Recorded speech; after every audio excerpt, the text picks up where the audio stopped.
I am Kendra, 35 years old, and a high school history teacher. I was standing in my mother's immaculate suburban living room just hours after we laid my grandfather to rest, holding the only thing he managed to press into my palm before his final breath. It was a frayed leather-bound bank passbook. Before I could even process what it was, my mother snatched it right out of my fingers. With a look of pure disgust, she dropped it directly into the kitchen trash can, letting it land squarely on a paper plate covered in leftover potato salad. "It is old," she announced loudly, ensuring the entire room of gathered relatives could hear. "This should have stayed buried." What she did not realize was that reaching into that garbage to retrieve his final gift would soon trigger a federal fraud investigation that would tear down her entire fake reality. Before I continue this story, let me know where you are watching from in the comments below. Hit like and subscribe if you have ever had to stand up to toxic family members who tried to bury your worth. Growing up in an affluent neighborhood in Atlanta, I always knew my place in the family hierarchy. My mother, Patricia, ran a successful local real estate agency funded entirely by my grandfather's initial investments. Her house was a monument to her obsession with status, with its spotless white leather sofas and imported marble countertops. Inside those perfectly painted walls, I was the designated disappointment. I chose to teach history at a public school instead of chasing corporate wealth. My younger sister Jasmine, on the other hand, was the undeniable golden child. Even at a funeral repast, Jasmine was dressed in a custom-tailored black designer dress that cost more than my monthly rent, crying perfectly timed tears while her husband Andre hovered nearby. Andre worked in finance and never missed an opportunity to mock my teacher salary or flex his expensive watches. My grandfather Joseph was the only person who saw through their polished facade. He was a self-made businessman who built a commercial real estate empire from the ground up. He had hands that showed decades of hard work and a mind that stayed sharp right until the very end. While my mother and sister spent his money as fast as he could make it, he taught me the value of integrity. When his health declined rapidly over the past year, Patricia and Jasmine suddenly became too busy to help. They were constantly traveling to luxury resorts or attending high society galas, claiming they could not bear to see him in such a state. So I drained my modest savings to pay for his specialized at-home hospice care. I spent countless nights sleeping in a stiff chair beside his bed, making sure he was comfortable holding his hand when the pain became too much. It was during one of those quiet, lonely nights, just 2 days before he passed, that he pulled me close. His breathing was shallow, but his eyes were incredibly focused. He reached under his mattress and pulled out a small, worn leather book, sliding it into my hands. "Keep this safe, Kendra," he whispered, his voice barely carrying across the room.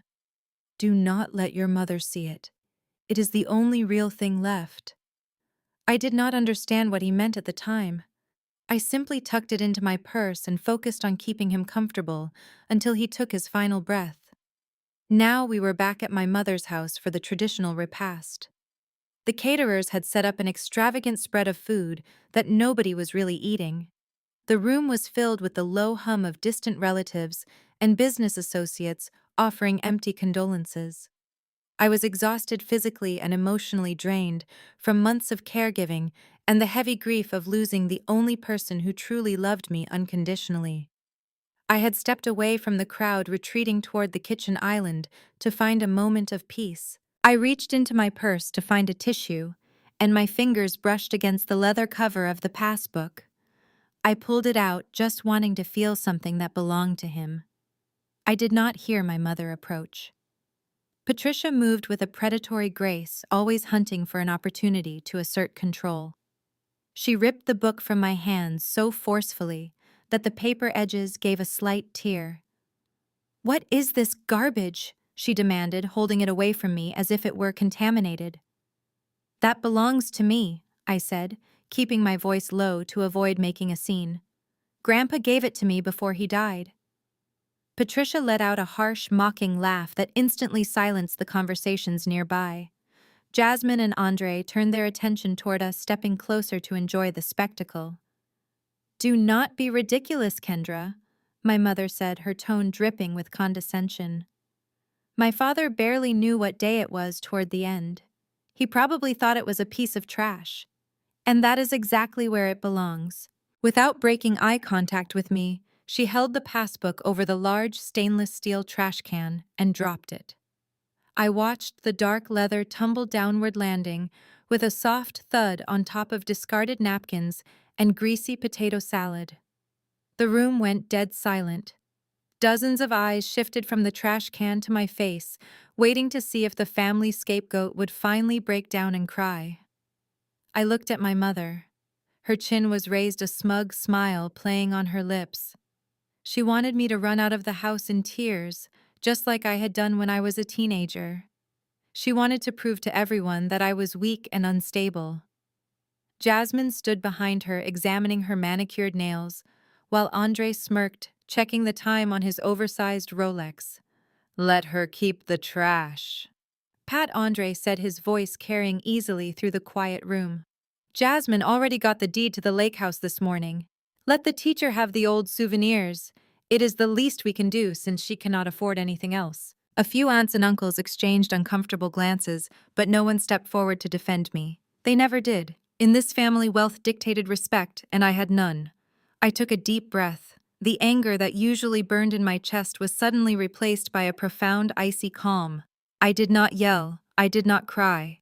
I stepped forward, closing the distance between myself and the trash can. Slowly and deliberately, I rolled up the long sleeves of my only good black dress. I reached my hand straight into the garbage, pushing aside the wet food and discarded cups until my fingers wrapped around the soiled leather passbook. When I pulled it out, some of the potato salad smeared against my cuff, leaving an oily stain on the dark fabric. I calmly pulled a clean napkin from the counter and wiped the cover of the book clean, ignoring the collective gasp from the older relatives. "You are absolutely disgusting," my mother hissed, her smug expression faltering into genuine outrage. "You are embarrassing yourself in front of our guests over a piece of trash. Get out of my house before you ruin this gathering completely." I clutched the book tightly against my chest. "I will go," I said, my voice steady and clear. "But you should know that you just threw away the last piece of respect I had for you." I turned on my heel and walked straight toward the front door, not looking back, not rushing my steps. As I walked out into the cool afternoon air, I had no idea that the small, stained book in my hands held the power to destroy the empire my mother had stolen, and I had no idea that by tomorrow morning I would be sitting in a locked bank office with the FBI. I was halfway down the hallway, my hand trembling slightly against the potato salad-stained leather of the passbook, when a figure stepped out from the formal dining room, blocking my path to the front door. It was Andre. My sister Jasmine's husband stood tall and broad-shouldered, wearing a custom-tailored charcoal suit that probably cost more than my car. He leaned casually against the archway, with a smug grin, adjusting the heavy gold Rolex on his left wrist. He looked past me toward my mother, who was still fuming in the kitchen. "Let her keep the trash, Pat," he called out, his deep voice echoing off the high vaulted ceilings of the foyer. "Jasmine already got the deed to the lake house this morning. Let the teacher have the old souvenirs." I stopped dead in my tracks. The air in my lungs felt like it had instantly turned to glass. The lake house. My grandfather had built that modest wooden cabin with his own two hands 40 years ago. It was his sanctuary, his absolute favorite place in the entire world, and the one property he swore would always remain a shared family retreat.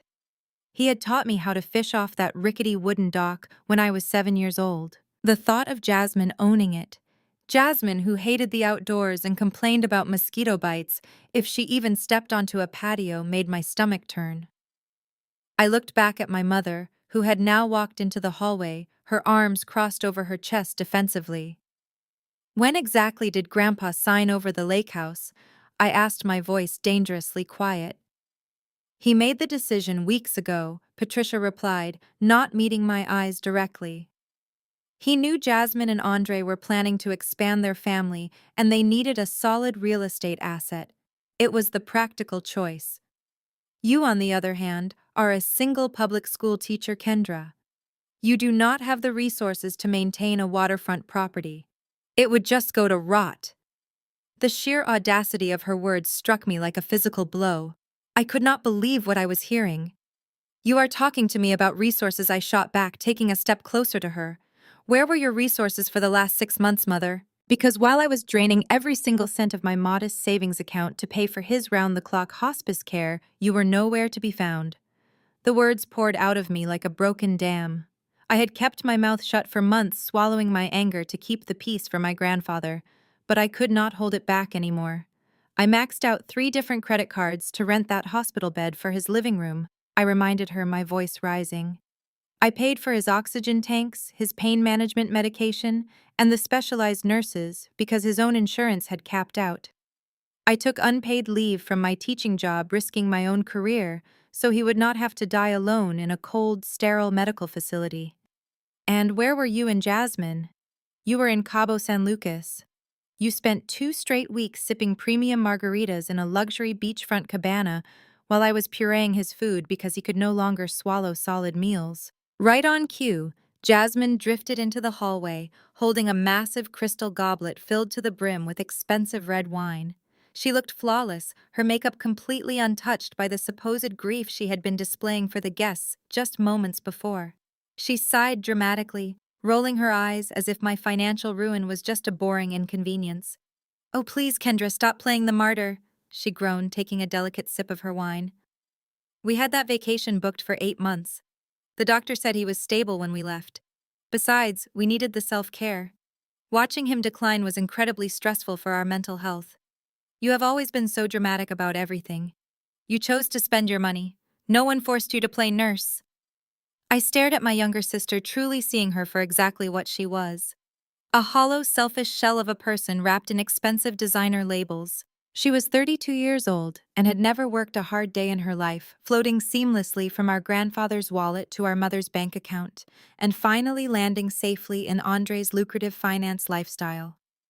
She did not know what it meant to sacrifice for someone you loved.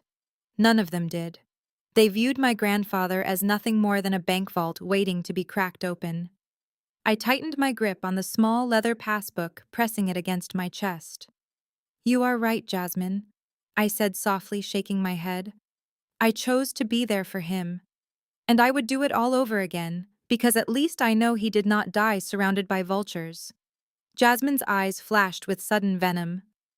The calm, spoiled princess facade dropped instantly. She stepped sharply toward me, her heels clicking aggressively on the hardwood floor. "Excuse me," she snapped. But before I could brace myself, she lunged forward. She did not even try to make it look like an accident. Jasmine shoved her shoulder hard against my chest and simultaneously tilted her wrist. The entire glass of dark crimson wine splashed directly onto my chest. I gasped as the cold liquid soaked instantly through the thin fabric of my black dress, running down my neck and pooling uncomfortably in my bra. The heavy crystal goblet slipped from her fingers and shattered into a dozen glittering pieces against the floor, splashing the remaining wine across my shins. The hallway went completely still. The chatter from the living room died down as a few relatives peered around the corner to see the commotion. I stood there shivering slightly, the sticky, sweet smell of fermented grapes rising heavy in the air. The wine had completely ruined the only formal morning dress I owned, a simple piece I had bought on clearance 5 years ago. I looked down at the dark red stains blossoming across the black fabric, feeling a deep, humiliating heat rise in my cheeks. But the true heartbreak came a second later. My mother rushed forward, pushing past me so roughly I stumbled into the wall. She dropped to her knees on the floor, completely ignoring the fact that I was soaked and shivering. "Oh my God, Jasmine, your shoes!" Patricia shrieked, her voice filled with genuine panic.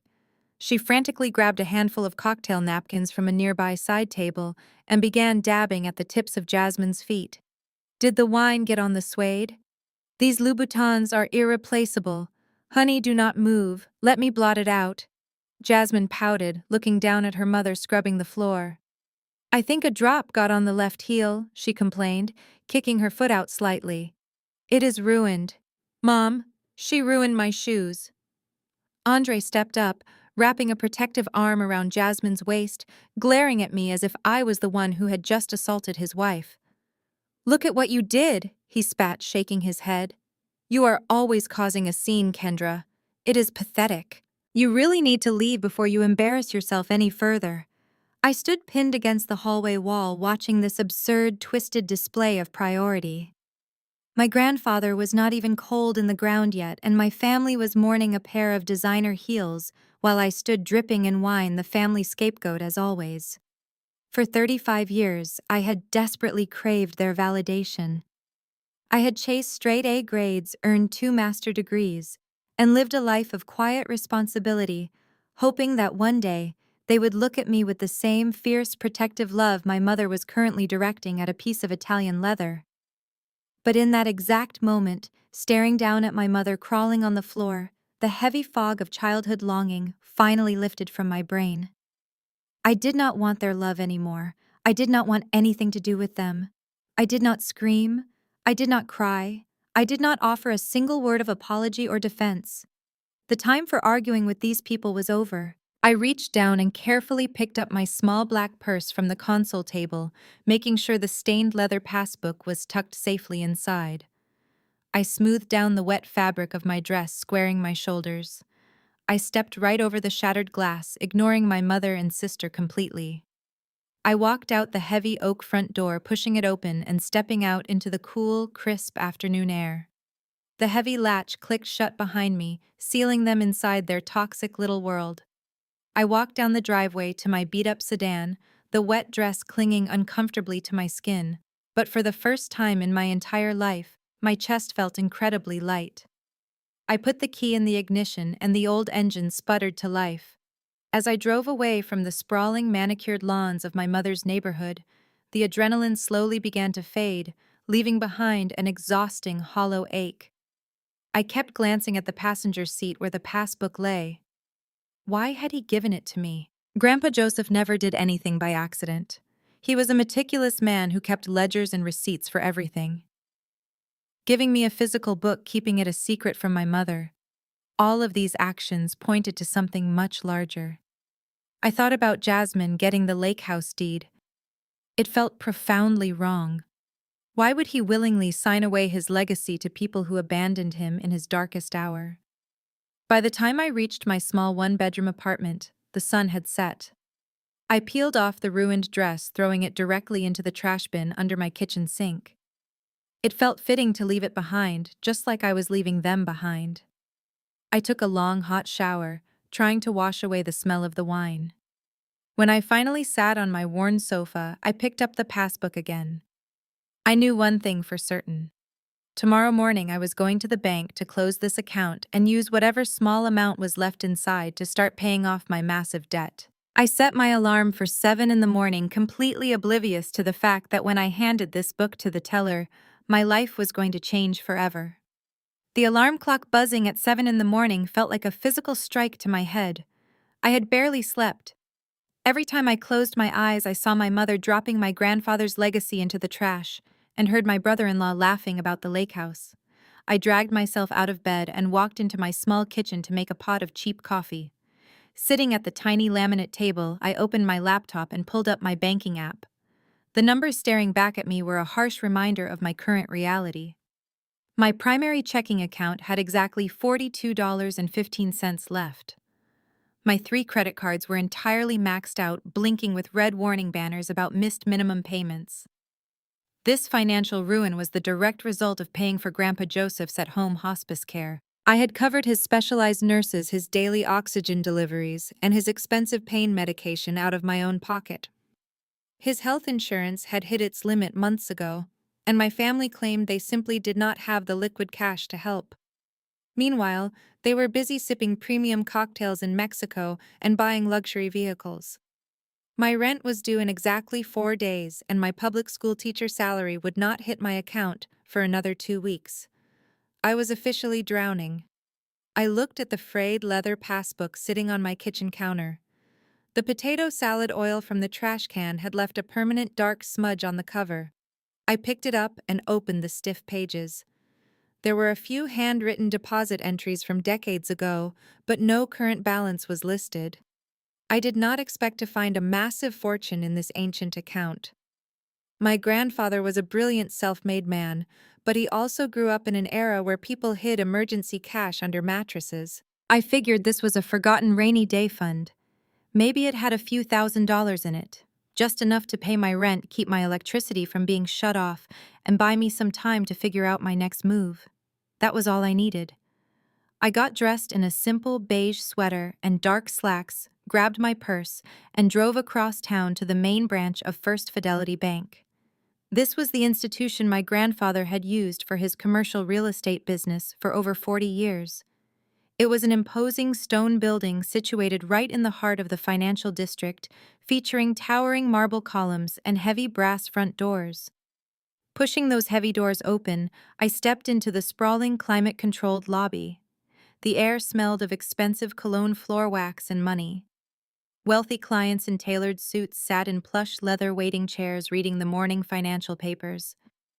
I felt entirely out of place in my off-the-rack clothes carrying a stained relic from a dead man. I walked over to the velvet ropes and waited in line for the next available teller, trying to ignore the knot of anxiety tightening in my stomach. After a few minutes, a young woman with a tight blonde ponytail and a shiny gold name tag that read, Megan, waved me over to her window. "Good morning," she said with a bright, practiced smile. "How can I help you today?" I placed the passbook on the cool marble counter and slid it beneath the glass partition. "Good morning," I replied, trying to keep my voice steady and professional. "My grandfather passed away recently. He gave me this passbook before he died.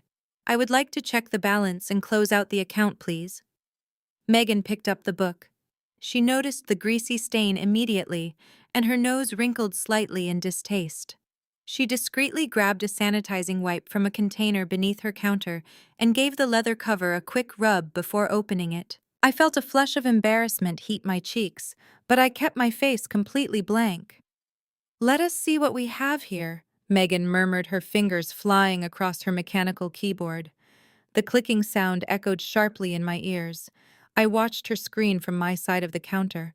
I could not see the actual numbers, but I could see the blue glow reflecting off her wire-rimmed glasses. She hit the enter key. Nothing happened. She frowned, leaning closer to the monitor. "Let me try that again," she said, sounding slightly confused. "These older accounts sometimes need a manual override." She typed the long string of faded numbers stamped on the inside of the passbook again. Her typing was slower this time, much more deliberate. She hit enter. A heavy second passed. I held my breath, wondering if the account had already been drained by my mother. Patricia had legally acquired power of attorney during his final weeks when he was too medicated to fight back. It would make perfect sense for her to have discovered this hidden account and emptied it, leaving me with nothing but a worthless piece of paper. The thought made my chest tighten with a familiar burning anger. But what happened next did not make sense. The soft blue glow illuminating Megan's face suddenly shifted. A bright, glaring red box popped up on her monitor, casting a harsh light over her features. I heard a loud warning beep emit from her computer terminal. It was a sharp, aggressive sound that made the customer at the next window turn his head to look at us. Megan stopped breathing. Her eyes went incredibly wide, staring intently at the text inside that red box. All the practiced customer service cheer completely vanished from her face, replaced by raw, unadulterated panic. Her hands hovered over the keyboard, trembling slightly. "Is there a problem?" I asked, my voice sounding unnaturally loud in the sudden silence of the lobby. Did my mother already close it? Megan did not answer me. She swallowed hard, her eyes darting nervously around the bank lobby before locking onto me. Her gaze was completely different now. She looked at me as if I was holding a live explosive. She slowly pushed her chair back and stood up. Her voice dropped to a frantic, terrified whisper. "Please stay right here, Mom. Do not move." Before I could ask her what was going on, she turned and practically sprinted away from her station, abandoning her open cash drawer. I watched in total bewilderment as she bolted across the polished marble floor, heading straight toward the branch manager's large glass-walled office at the back of the bank. I stood frozen at the teller window, watching Megan practically throw herself against the heavy glass door of the manager office. She did not even bother to knock gently. She pushed her way inside, interrupting whatever meeting was taking place. The branch manager was a man named Mr. Harrison. I recognized him from the few times I had accompanied my grandfather to the bank years ago, when his mind was still sharp and his stride was still strong.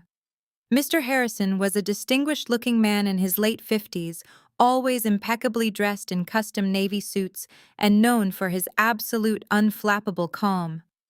He was the kind of banker who handled multi-million-dollar commercial loans before his morning coffee.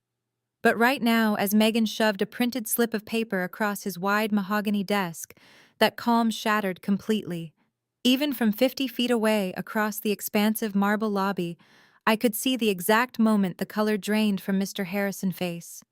He snatched a sleek silver tablet from his desk, his eyes darting frantically from the illuminated screen to the piece of paper Megan had given him. He stood up so fast, his heavy leather chair slammed into the wall behind him, knocking a framed diploma off balance. He marched out of his office, leaving Megan trembling near the doorway with her hands covering her mouth. He walked across the lobby with a brisk, stiff gait, his eyes locked onto me like a laser. The few wealthy clients sitting in the waiting area turned their heads, sensing the sudden shift in the atmosphere. The gentle hum of the bank seemed to quiet down, dropping into a tense, heavy silence. My heart began to pound against my ribs, beating so hard I could feel it in my throat. I looked down at the stained leather passbook still sitting on the marble counter. What had my grandfather done? Had he left me an account with massive negative funds? Was I somehow liable for a huge corporate debt he had hidden from the family? Or worse, had my mother somehow anticipated this? Patricia was a ruthless real estate agent who knew every loophole in the system. She had legally acquired power of attorney during his final weeks when he was too heavily medicated to fight back. Had she already reported this specific passbook stolen? Was this a setup to frame me for financial theft? It would be exactly the kind of vicious, calculated move my mother would make to ensure I was completely destroyed and removed from the inheritance picture forever. "Ms. Kendra Joseph," he said as he reached the window. His voice was remarkably tight, completely stripped of the usual warm banker pleasantries he used with my grandfather. "I need you to gather your belongings and step into my office immediately. Please do not make a scene." I wanted to ask him what was going on, but the sheer intensity in his eyes stopped the words in my throat. I picked up my cheap worn purse and the stained passbook, my hands shaking slightly. I followed him across the polished floor, feeling the weight of a dozen stairs boring into my back. Every step felt incredibly heavy, like I was walking underwater. I thought about my brother-in-law, Andre. Andre worked in high-level corporate finance. He had extensive connections in the banking world. He had laughed so casually yesterday when Jasmine bragged about getting the deed to the lake house. Did Andre know about this account? Did he place a fraud alert on my name just to humiliate me and get me arrested? We stepped into his spacious office. It was a beautiful, intimidating room with floor-to-ceiling glass walls that offered a full view of the bustling bank lobby. The air conditioning in here was turned up high, making the sweat on the back of my neck turn ice cold. But the moment I crossed the threshold, Mr. Harrison did something completely unexpected. He reached up and grabbed the heavy control cord for the privacy blinds. With one swift, aggressive yank, the thick vertical slats snapped shut, plunging the room into dim shadows and completely cutting us off from the outside world. The lobby disappeared from view, leaving me boxed in. "Please sit down, Ms. Joseph," he said, gesturing to a heavy leather guest chair, but I did not sit. I turned around to face him, my instincts screaming that something was terribly wrong. As I turned, I heard a sound that made my blood run absolutely ice cold. It was the heavy, distinct metallic click of the deadbolt sliding into place. He had locked the door from the inside. "Mr. Harrison?" I started, trying to keep my voice steady, despite the absolute terror rising in my chest. "Why did you lock the door? What is the problem with my grandfather account? You are scaring me." He did not answer me. He did not even look at me. He walked behind his large desk, his breathing shallow and erratic. He placed his hands flat on the polished wood, leaning his weight forward, as if his legs might give out at any second. He stared down at his silver tablet again, his eyes wide with an emotion I could only describe as pure dread. He reached out with a trembling finger and pressed the red intercom button on his telephone console. "Megan," he said, his voice shaking so badly it barely sounded like him. "Call the police immediately. Tell them we have a code red federal financial anomaly. And tell the security guards to lock the front lobby doors right now. Do not let anyone else in, and absolutely do not let anyone out until law enforcement arrives." He released the button and finally looked up at me. His expression was a terrifying mixture of fear, disbelief, and pity. I stood in the middle of the locked room, clutching my cheap purse and the potato salad-stained passbook, realizing with absolute mounting horror that I was completely trapped. I was a 35-year-old public school teacher with $42 to my name, and I was about to be arrested for something I did not even understand. The minutes stretching out inside that locked office felt like hours. I sat rigidly on the edge of the leather guest chair, my knuckles turning white as I gripped my purse. Mr. Harrison paced back and forth behind his desk, wiping sweat from his forehead with a monogrammed handkerchief. He refused to make eye contact with me. The heavy silence was only broken by the muffled sounds of the bank lobby outside. Suddenly, the frantic energy in the building shifted. Through the small gaps in the closed window blinds, I saw the unmistakable flash of red and blue police lights pulling up to the front entrance. Heavy footsteps approached the office. Someone pounded firmly on the thick glass door. Mr. Harrison practically lunged forward to turn the deadbolt. Two uniformed city police officers stepped inside, their hands resting cautiously on their duty belts. They looked at me and then at the banker. But before anyone could speak, another figure appeared in the doorway, smoothly pushing past the local cops. He was a tall, broad-shouldered man, wearing a sharp gray suit and a completely unreadable expression. He did not look like a beat cop.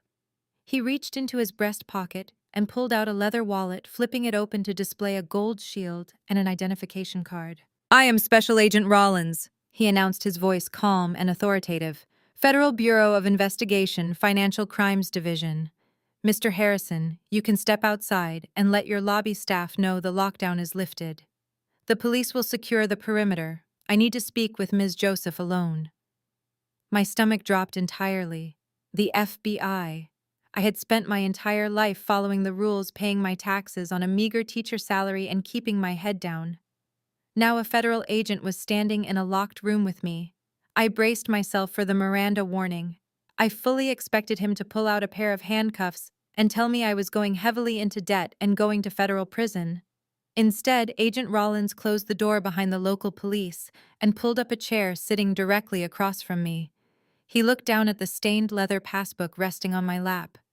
He did not pull out cuffs. He did not read me my rights. He pulled out a small notepad. "You can relax, Kendra," he said softly, his tone completely shifting from the hard edge he used with the banker. "You are not under arrest. In fact, you are the exact missing puzzle piece we have been desperately looking for over the past 8 months." I stared at him, completely bewildered. "I do not understand," I stammered, my voice trembling. "I just came here to close my grandfather account so I could pay my rent. I have $42 in my checking account. I am not a criminal." Agent Rollins offered a small, sympathetic smile. "I know you are not," he said. "We have been closely monitoring your grandfather Joseph and his financial empire for quite some time. The account number stamped inside that little book you are holding is not a standard savings account. It is an encrypted cipher. When the teller entered it into the system today, it triggered an automatic federal freeze that my division set up months ago." He leaned forward, resting his elbows on his knees. "Joseph was a brilliant commercial real estate mogul, Kendra. But over the last 5 years, his offshore corporate accounts have been bleeding massive amounts of liquid cash. Someone has been systematically draining his empire using a highly sophisticated network of shell companies and forged power of attorney documents. My mind started racing, spinning the details together. 5 years. My mother, Patricia, had convinced everyone that her real estate business was booming over the last 5 years. Jasmine had suddenly upgraded her lifestyle, buying designer clothes and taking lavish luxury vacations. And Andre worked as a senior portfolio manager at an aggressive corporate finance firm. He knew exactly how to move money without leaving an obvious trail. But my mother only got power of attorney a few months ago. When Grandpa got really sick, I argued, trying to make sense of the timeline. Agent Rollins nodded slowly. That was the legal one, he corrected. The one formally filed with the state. The documents used to drain the offshore accounts were forged years ago. Someone close to him, someone who had easy access to his private home office and his signature, has been robbing him blind. Your grandfather realized it late in the game. He knew he was surrounded by vultures, but he also knew that if he confronted them without an ironclad backup, they would simply destroy the evidence and claim he was suffering from dementia. Agent Rollins pointed a finger at the passbook in my lap. The thieves thought they wiped out all the digital ledgers. They thought they covered their tracks completely. What they did not know was that Joseph kept an analog backup. That passbook is the master ledger. It contains the original UN-tampered transaction history and the access codes to a physical safety deposit box right here in this bank. He gave it to you because you were the only person in the family he could actually trust. You are not a suspect, Kendra. You are the sole victim of a massive familial theft. I looked down at the dark potato salad stain on the leather cover. My mother had thrown this into the garbage. She had literally thrown away the federal evidence that was going to put her in prison. She had no idea what it actually was. She just saw something old and assumed it was worthless because she only valued things that sparkled and carried a designer label. I felt a sudden wave of vindication wash over me, so powerful it almost knocked the breath out of my lungs. For 35 years, I was the family scapegoat. I was the loser who chose a public school classroom over a corporate boardroom. I was the one they mocked and belittled at every family gathering. But my grandfather had seen me. He had chosen me to be his sword to cut down the rot in our family. We need you to help us finish this, Agent Rollins said, his voice pulling me back to the present. We have been building a solid case, but these people are incredibly slippery. However, they are also getting incredibly desperate. What do you mean, desperate? I asked, gripping the passbook tighter. Agent Rollins' expression hardened. His eyes locked onto mine, and the temperature in the room seemed to drop 10 degrees. The offshore accounts were quietly frozen late last week when your grandfather passed away, he explained. The thieves suddenly found themselves completely cut off from the illicit funds they had been living on. They panicked. He paused, letting the gravity of the situation settle into the quiet office.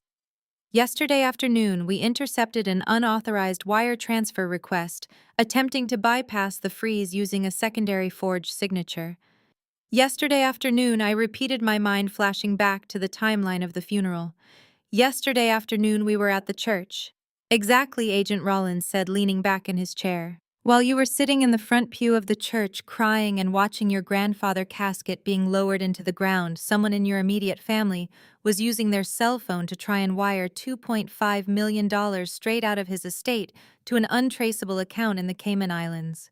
They are making major mistakes, Kendra, and with that book in your hands, we are finally going to catch them.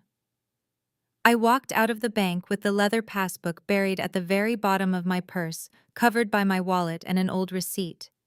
Agent Rollins had specifically instructed me to act completely normal, to take the book home, and to wait for his call. He needed time to secure the federal warrants for the safety deposit box. Walking back to my beat-up sedan, the bright morning sunlight felt completely surreal. My entire reality had shifted in the span of an hour. For my entire life, I had believed my family was just toxic and superficial. Now I knew they were actively criminal. The people who had mocked me for being poor were the exact same people stealing millions from a dying man. The drive back to my apartment complex was a blur. I gripped the steering wheel so tightly my knuckles ached. My mind was racing through every interaction, every dismissive comment, and every lavish purchase my mother and sister had made over the last 5 years. I pulled into my assigned parking spot beneath the peeling carport of my building. I just needed to get inside, lock my door, and process everything. I grabbed my purse and walked toward the stairwell of my second-floor walk-up.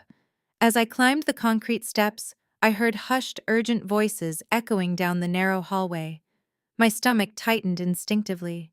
I turned the corner and stopped cold, standing directly in front of my apartment door, acting as if they owned the hallway, were my mother, Patricia, my sister, Jasmine, and my brother-in-law, Andre.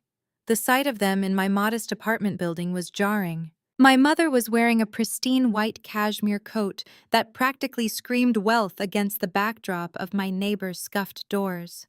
Jasmine was nervously tapping her designer heel against the cheap linoleum floor, while Andre aggressively checked his phone, his jaw tight with obvious tension. They never visited me. In the 5 years I had lived in this apartment, not one of them had ever stepped foot inside. Now they were huddled around my door, like a pack of wolves waiting for a meal. As soon as my mother saw me, her entire demeanor shifted. The arrogant sneer she had worn yesterday when she dropped the passbook into the trash was completely gone. Instead, she plastered on a tight artificial smile that did not reach her eyes. She practically lunged forward to greet me. "Kendra, sweetheart," she cooed, her voice dripping with a sickly sweet tone I had not heard since I was a child. "We have been waiting for you. Where have you been so early in the morning?" I stood my ground, clutching my purse against my side. "I had some errands to run," I answered, keeping my voice neutral. "What are you doing here? You never come to my apartment." Jasmine stepped forward, linking her arm through our mother's. She looked incredibly pale beneath her expensive makeup. "We just felt terrible about yesterday, Kendra," she said, offering a weak, trembling smile. Tensions were just so high after the funeral. Everyone was emotional. We wanted to come over and properly apologize.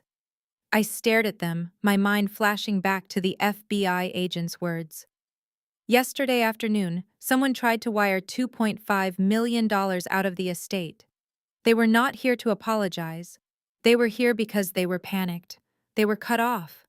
"I appreciate the apology," I said slowly, watching their reactions carefully. "But I am very tired. I just want to go inside and rest." I stepped forward to unlock my door, but Andre smoothly slid his large frame in front of the deadbolt, blocking my path.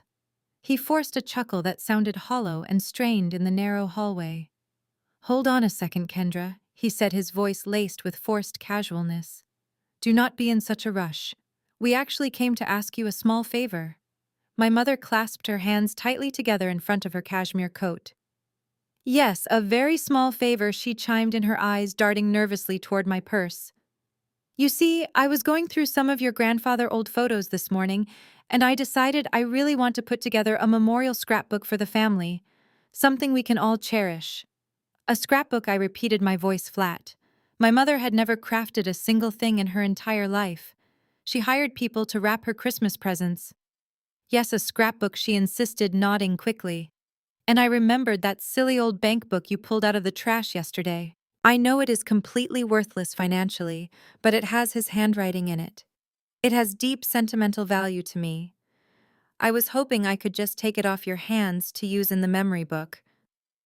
The lie was so incredibly transparent, it almost made me laugh. Yesterday, it was garbage. Yesterday, I was disgusting for pulling it out of the potato salad. Today, it had deep sentimental value. The puzzle pieces Agent Rollins had laid out for me in that locked bank office snapped together with blinding clarity. They knew. They had tried to access the offshore accounts yesterday, realized everything was frozen, and panicked. They must have realized that the only piece of the puzzle missing, the only thing that could permanently link them to the stolen funds or unlock the physical vault, was the master ledger they had foolishly thrown away. I looked directly into my mother's eyes. The desperation hiding behind her fake smile was palpable. She was standing on the edge of a cliff and she knew it. I do not have it, I lied smoothly, my voice steady. I threw it away. The silence that followed was absolute. All three of them froze, completely stunned by my answer. Jasmine's jaw actually dropped open, and Andre's phone slipped slightly in his grip. You what? My mother hissed, the sweet facade instantly vanishing. I threw it away, I repeated, shrugging my shoulders. Like you said yesterday, it was just an old piece of trash. It was stained with potato salad and wine. I dumped it in the dumpster behind the building when I got home last night. Panic, pure and unadulterated, erupted in the hallway. Jasmine let out a sharp gasp, grabbing Andre's arm. You cannot be serious, she shrieked, her voice echoing loudly. You threw it in the dumpster. Are you an idiot, Kendra? Do you know what you just did? Andre shoved Jasmine's hand away, his face flushing dark red with sudden explosive anger. You are lying, he barked, taking a threatening step toward me. He pointed a thick finger directly at my face, dropping all pretense of politeness. You did not throw it away. Where is the book, Kendra? Give it to us right now. I stood perfectly still, my heart hammering against my ribs, but I refused to break eye contact. I am not lying, I said, keeping my tone cold and detached. It is gone. And if it was so important, maybe you should not have thrown it in the garbage in the first place. Now get out of my way, Andre. I want to go inside. My mother grabbed my arm, her perfectly manicured nails digging painfully into my skin through my sweater. Listen to me, you stupid, ungrateful girl. She growled, her face inches from mine. That book belongs to the estate. It belongs to me as the executor. You are going to go into your apartment, you are going to find it, and you are going to hand it over right this second. Or I swear to God, I will make sure you regret it for the rest of your miserable life. I looked down at her hand gripping my arm. I felt the heavy weight of the passbook sitting at the bottom of my purse pressing against my hip. They were thieves. They were criminals who had stolen my grandfather's legacy, and now they were threatening me in the hallway of my own home. I slowly reached up and grabbed my mother's wrist, prying her fingers off my arm with a strength that surprised both of us. Do not touch me again, Patricia, I said, my voice dropping to a low, dangerous register. I am not a child you can bully anymore. Patricia rubbed her wrist, looking genuinely shocked by my physical defiance. She had spent 35 years treating me like a submissive punching bag, and she did not know how to process the sudden resistance. But before she could formulate a response, Andre stepped up to take her place. He closed the remaining distance between us, using his height and broad shoulders to completely box me in against my front door. The heavy scent of his expensive designer cologne was suffocating in the tight, narrow space of the apartment hallway. He leaned down until his face was inches from mine, his jaw set in a hard, aggressive line. You think you are being smart, Kendra. He sneered, his voice a low, menacing rumble. You think because you spent a few months wiping the old man's mouth, you are entitled to hold his property hostage. Let me explain exactly how this is going to play out for you. I did not flinch. I kept my eyes locked on his, waiting for the threat I knew was coming. I work for one of the most powerful wealth management firms in this city. He continued, tapping his thick index finger against the doorframe right next to my head. I have an entire department of corporate lawyers on my speed dial. Lawyers who specialize in estate law and financial fraud. Do you know what it looks like when a financially struggling relative isolates an elderly man in his final months? It looks like elder financial abuse. It looks like a desperate, broke teacher trying to manipulate a dying man into giving her money. He paused, letting the heavy accusation hang in the stale hallway air. We know you maxed out your credit cards, Kendra. We know you are practically facing eviction. If you do not hand over that passbook right now, I will call my legal team and I will have them file a massive civil and criminal suit against you for elder abuse. I will bury you in so much litigation you will not even be able to afford a cup of coffee, let alone a defense attorney. The sheer audacity of his projection was breathtaking. He was standing there actively participating in the theft of millions of dollars from his own grandfather, and he was threatening to frame me for his exact crimes. I stared at him, mapping out the intricate web of lies they must have woven to cover their tracks. They had probably already planned to use me as their scapegoat if anything went wrong with their offshore transfers. Since I was the only one physically in the house providing medical care, I was the perfect target to take the fall. And that is not all, Andre pushed, leaning in even closer to ensure I felt the full weight of his intimidation. A formal felony investigation for defrauding a senior citizen will trigger an automatic review by the State Board of Education. They do not let felons teach high school history, Kendra. I will have your teaching license permanently revoked by Monday morning. You will lose your job, your apartment, and everything you have ever worked for. All over a stupid leather book. Right on cue.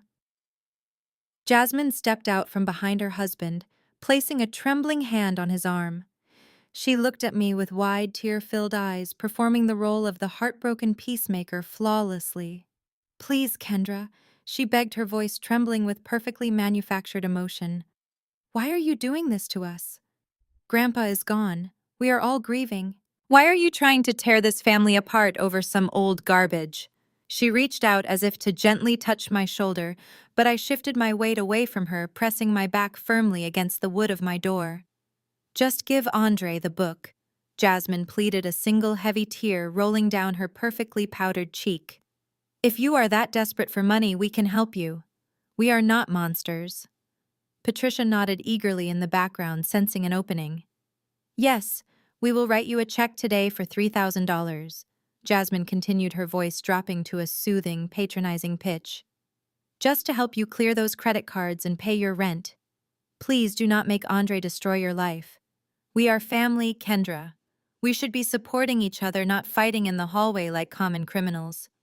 It was a masterclass in psychological manipulation. In any other reality, if I had not spent the morning sitting in a locked bank office with a federal agent, their combined assault would have absolutely broken me. The threat of losing my teaching license, the one thing I was truly proud of, and the only thing that gave me independence, would have sent me into a blind panic. I would have run inside, grabbed the book out of my purse, and handed it over just to make the nightmare stop. I would have thanked them profusely for the $3,000 while they walked away with a multi-million-dollar real estate empire.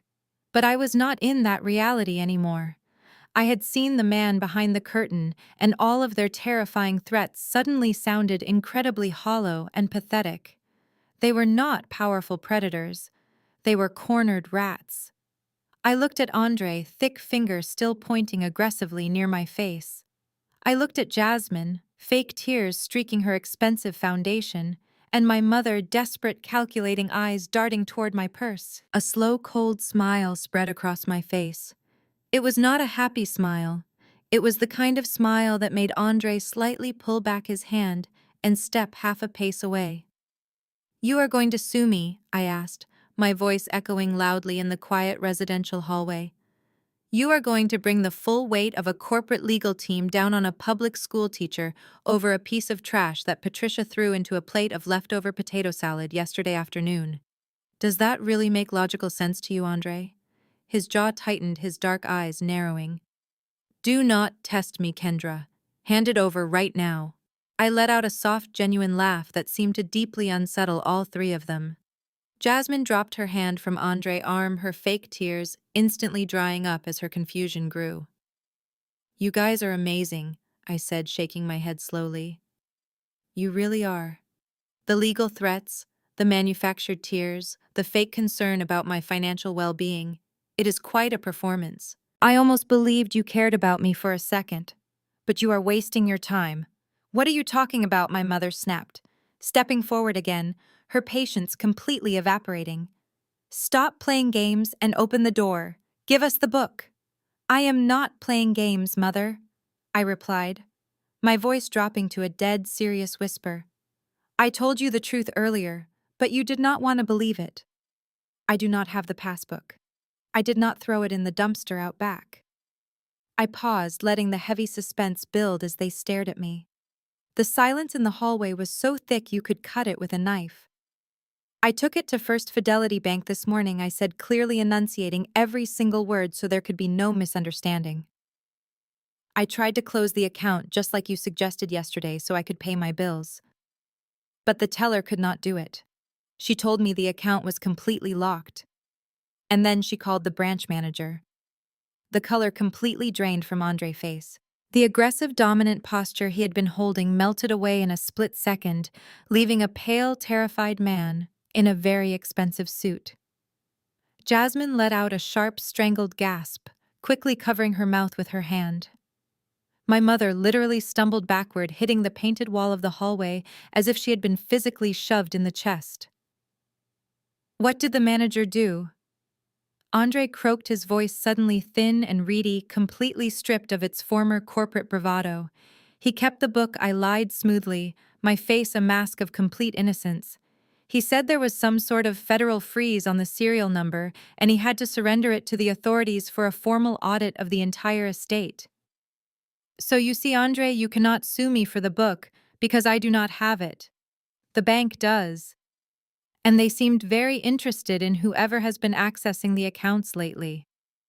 I watched the realization hit them like a runaway freight train. The master ledger, the only piece of physical evidence that could unravel their entire 5-year offshore fraud scheme, was now sitting safely out of their reach. They had no idea the FBI was actually already involved in building a case, but the mere mention of a federal freeze and a formal bank audit was enough to send them into absolute freefall. "No," my mother whispered, shaking her head frantically, her perfectly styled hair falling into her eyes. "No, no, no, you stupid, ignorant girl. What have you done? You ruined everything." Andre spun around, pulling his phone from his suit pocket with violently shaking hands. "We have to call the lawyers," he stammered, pushing past Jasmine and completely ignoring my mother. "We have to get ahead of this immediately.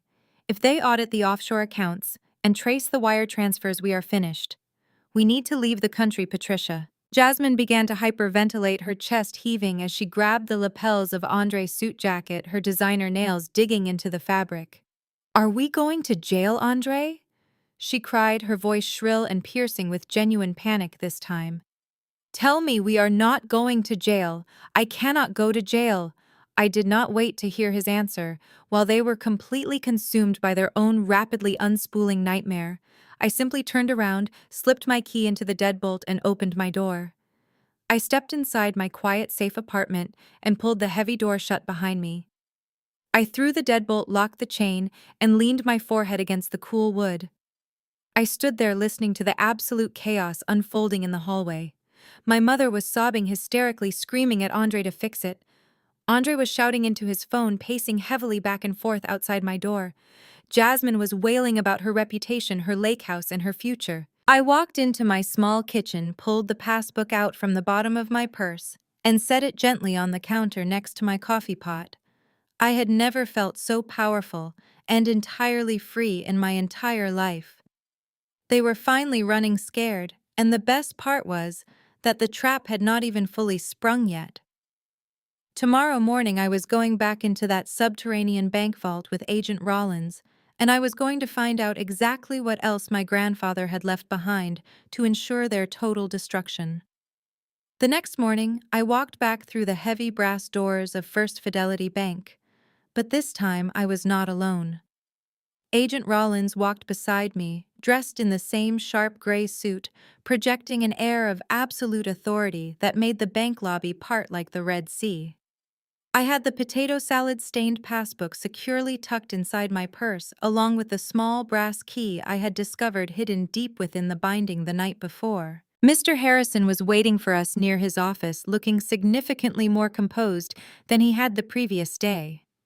He greeted us with a stiff professional nod, bypassing the pleasantries completely. He led us past the teller windows and toward a heavy reinforced steel door at the back of the building. "We are heading down to the subterranean vault," he explained, his voice hushed as he punched a complex code into the keypad. "Your grandfather secured one of our maximum security deposit boxes decades ago. It requires dual authentication to open." The heavy steel door clicked and hissed open, revealing a wide staircase that descended deep into the foundation of the building. The air grew noticeably cooler with every step we took, smelling faintly of old paper and ozone.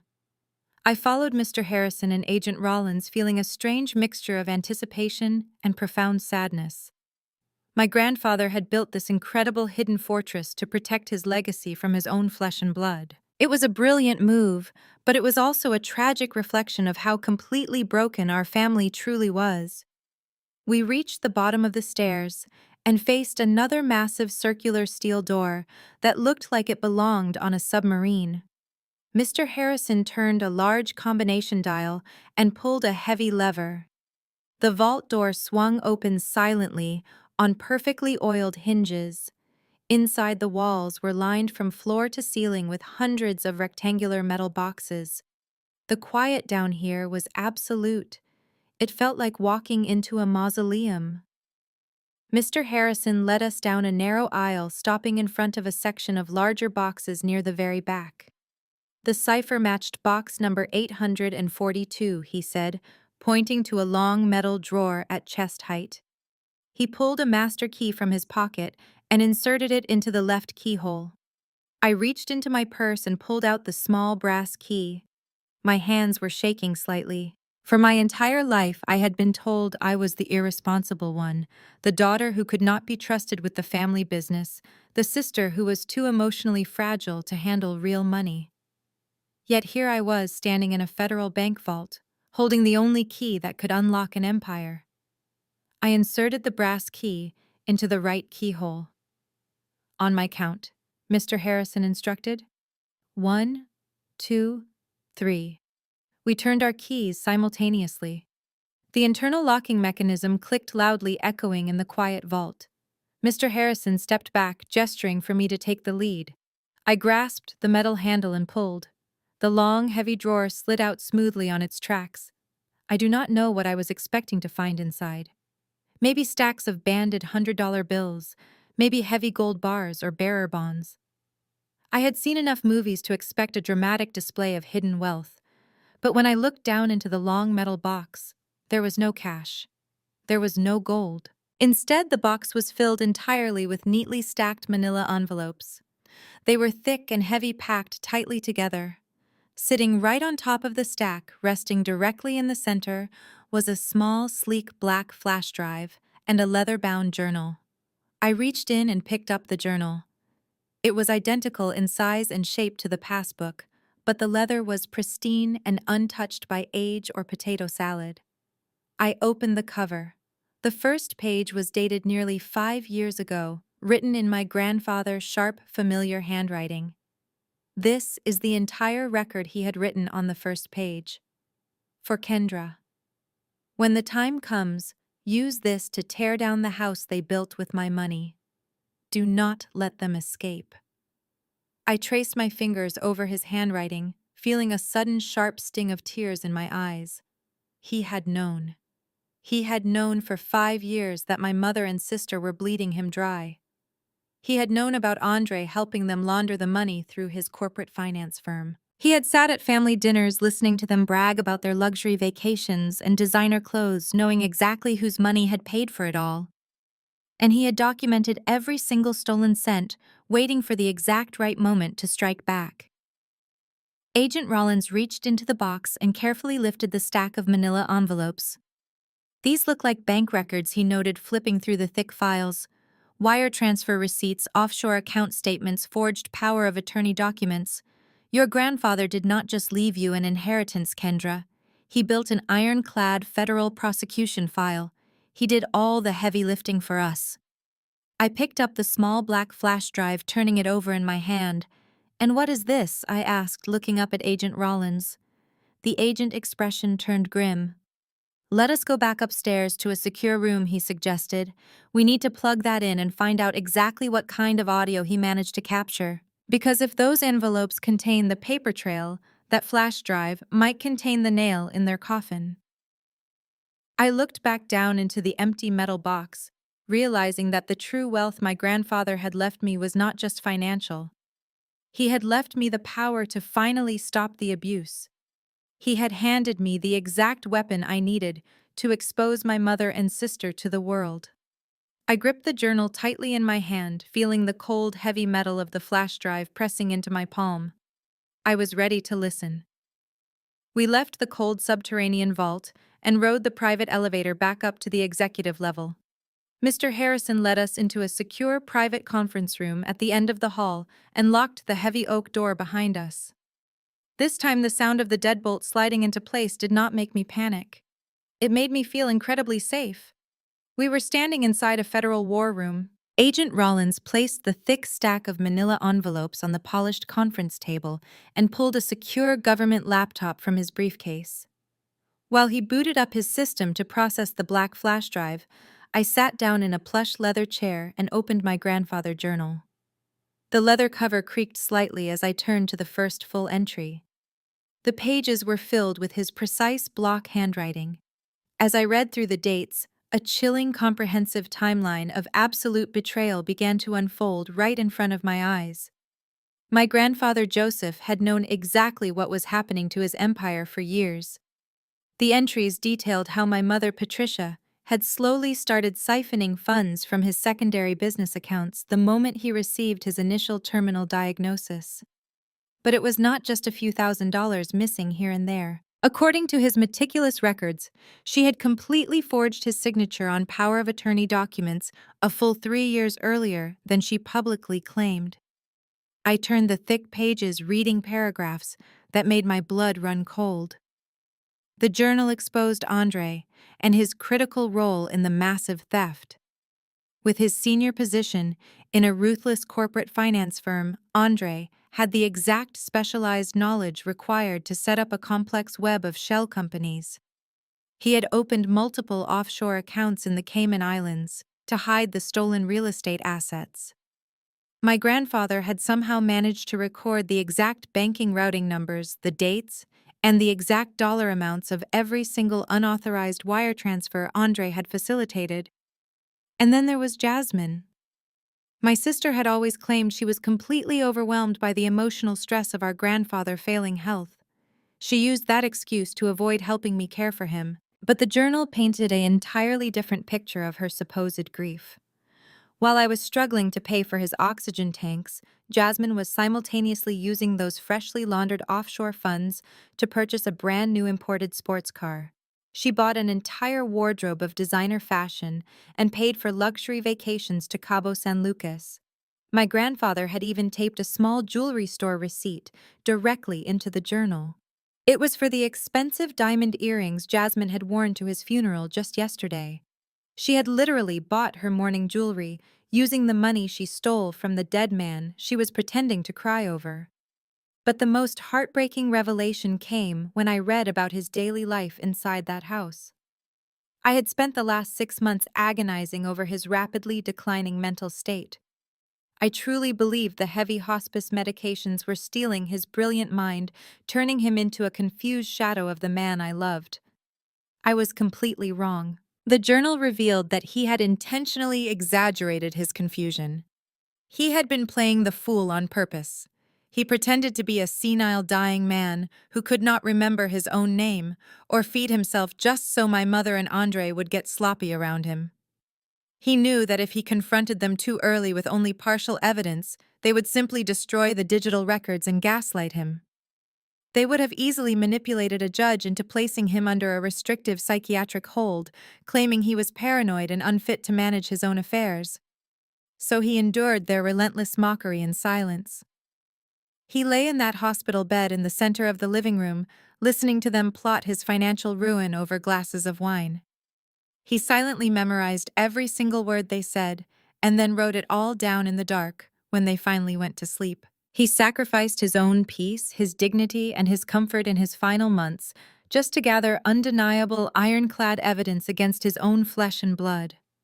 I turned page after page, the tears silently streaming down my face and dripping onto the table. Every single time I had held his hand and cried over his bedside, he had been perfectly lucid. He let me bear the crushing financial burden of his medical care, not because he lacked the funds to pay for it himself. He did it because he knew if he suddenly produced a massive amount of cash to pay the hospice nurses, Patricia would instantly realize he was hiding assets from her. She would have torn the house apart looking for the master passbook. He had to let me go into severe credit card debt to protect the ultimate trap. I wiped my eyes with the back of my hand, feeling a profound mixture of grief and fierce admiration for the man. He was a master strategist playing a high-stakes game of chess while my family thought they were playing checkers. He had absorbed every ounce of their toxicity and weaponized it into a perfect federal case. I reached the final pages of the journal. The handwriting here was noticeably different. The ink was lighter, and the letters were slightly less precise, showing the severe physical toll his illness had finally taken on his body. The dates listed corresponded to just a few days before he passed away, right around the time he had quietly slipped me the stained leather passbook and told me to hide it. The bank manager, Mr. Harrison, and Agent Rollins were speaking quietly on the other side of the room, but their voices faded away completely as I stared at the final entry. I wiped another tear from my cheek and read the very last paragraph my grandfather ever wrote. It was not a soft, heartfelt family goodbye. It was a direct military command from a man who had built a massive empire from the dirt and completely refused to let it be stolen by greedy parasites. "I leave the sword to my only honest granddaughter," he wrote, the blue ink pressing so deeply into the thick paper that it almost tore the page. "Cut them down, Kendra." I sat back in the leather chair, the weight of my grandfather. Final words still echoing in my mind. Agent Rollins reached out and gently took the journal from my hands, setting it beside the stack of manila envelopes. His eyes were entirely focused now, entirely clinical. "The paper trail is incredible," he said, tapping the thick files. "But paper can sometimes be contested in court. Lawyers can argue about dates, they can challenge signatures, and they can drag out civil proceedings for years. Audio, however, is a completely different story." He picked up the small black flash drive and inserted it into the secure government laptop. A few seconds later, a folder popped up on the screen. It contained dozens of small MP3 files, each one meticulously labeled by date and time. "Your grandfather hid a digital voice recorder in his home office," Agent Rollins explained, double-clicking the first file. "Let us see what he managed to capture." The audio track opened, and a low hiss of static filled the silent conference room. For a moment, there was nothing but the sound of someone breathing heavily, and then my mother's voice came through the laptop speakers. It was crystal clear, completely unguarded, and dripping with the kind of venom I had only ever experienced behind closed doors. "We need to move faster, Andre." My mother's voice snapped, her tone sharp and impatient. "The hospice nurse said his breathing changed this morning. If he dies before we finalize the transfer on the lake house, the estate goes into probate. We cannot afford to have a court-appointed executor poking around the offshore accounts." I leaned forward, gripping the edge of the mahogany table. The recording was dated exactly 3 weeks ago. It was the same week I had begged my mother to help me cover the cost of a new oxygen machine because my credit cards were completely maxed out. She had told me she was broke. "Do not panic, Patricia Andre," deep voice replied, sounding incredibly calm and arrogant. "I have the new warranty deed right here. The buyer is a shell company I set up last month.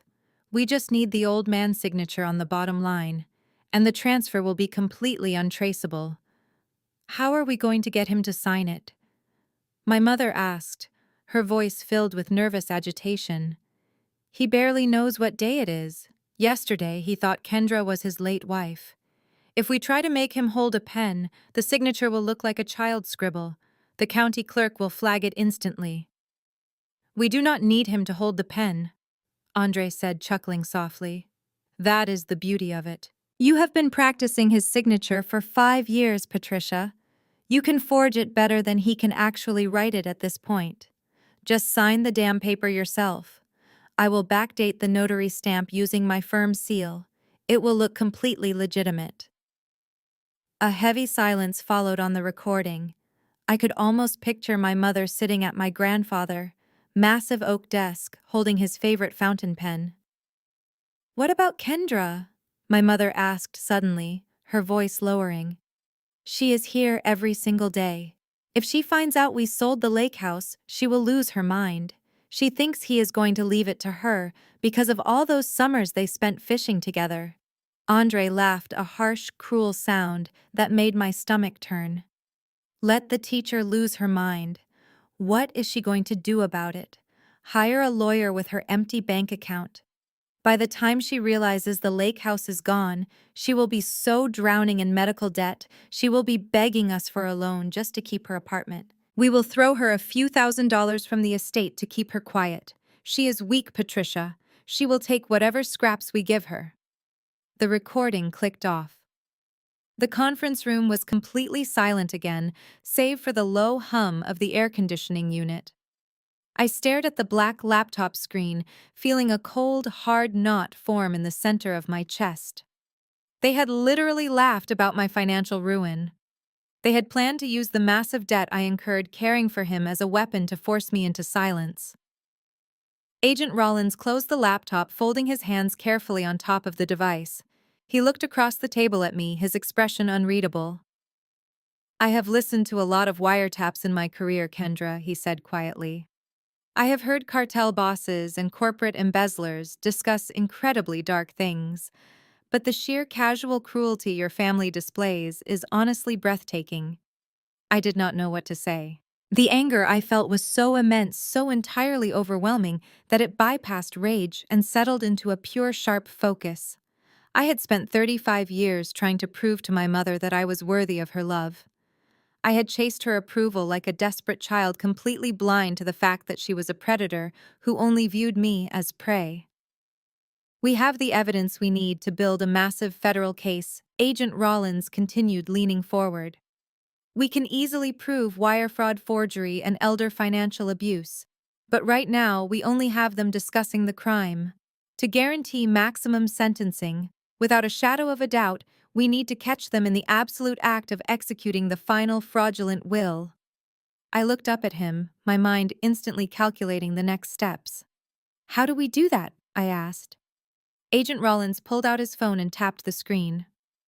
"You said they were panicked yesterday in the hallway outside your apartment. They know the offshore accounts are frozen, and they know you took the master ledger to the bank. They are backed into a corner, Kendra. And when greedy people get backed into a corner, they always try to double down and secure whatever physical assets they can still reach." He slid his phone across the table. It displayed a text message interface. "I need you to provoke them," he explained. "I need you to make them believe that they have completely won. We need Patricia to publicly present the forged will she created, naming Jasmine as the sole heir. Once she formally attempts to execute that document in front of witnesses, the federal trap snaps shut permanently." I picked up the phone, looking at the blank text message screen. "Provoke them how I asked. Tell them you are backing off," Agent Rollins instructed. "Tell them you are terrified of Andre legal threats and that you want to apologize for taking the passbook to the bank. Tell them you just want the nightmare to end, and you are willing to accept whatever small inheritance they offer if they promise not to ruin your teaching career." It went against every single instinct in my body to submit to them again. I wanted to scream in my mother's face. I wanted to drag Andre out into the street and expose him to everyone. But my grandfather had played the long game. He had endured their abuse for years just to build this perfect trap. I could endure it for a few more days to ensure they never saw the light of day again. I typed out the message exactly as Agent Rollins suggested, my fingers flying across the digital keyboard. I hit send and set the phone back down on the table. We waited in silence for less than 3 minutes before the screen lit up with a reply from my mother. The message was brief and incredibly arrogant. "I am glad you finally came to your senses, Kendra. We are holding a formal family dinner tomorrow night at Le Petit Palais to officially read your grandfather will. Do not be late, and wear something presentable this time." I read the message out loud, my voice steady and completely void of emotion.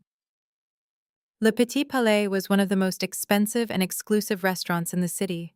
My mother was planning to use the reading of the forged will as a massive social event to show off her new wealth to the extended family. It was the perfect stage for her ultimate triumph.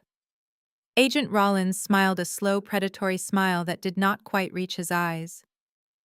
"Perfect," he said softly, tapping his finger against the laptop. "Tomorrow night, Patricia is going to stand up in front of everyone she knows and proudly confess to a federal crime, and we are going to let her." He looked at me, his gaze intense. "But we need you to be the one to light the match, Kendra. Are you willing to wear a wire to that dinner?" I thought about my grandfather lying in that hospital bed listening to them plot his ruin. I thought about the ruined black dress sitting in the trash bin under my sink. I thought about the 35 years of insults, manipulation, and gaslighting I had endured. I looked Agent Rollins straight in the eye. "I am not just going to wear a wire," I said, my voice cold and absolute. "I am going to burn their entire house down." I sat back in the leather chair, the weight of my grandfather's final words still echoing in my mind. Agent Rollins reached out and gently took the journal from my hands, setting it beside the stack of manila envelopes. His eyes were entirely focused now, entirely clinical.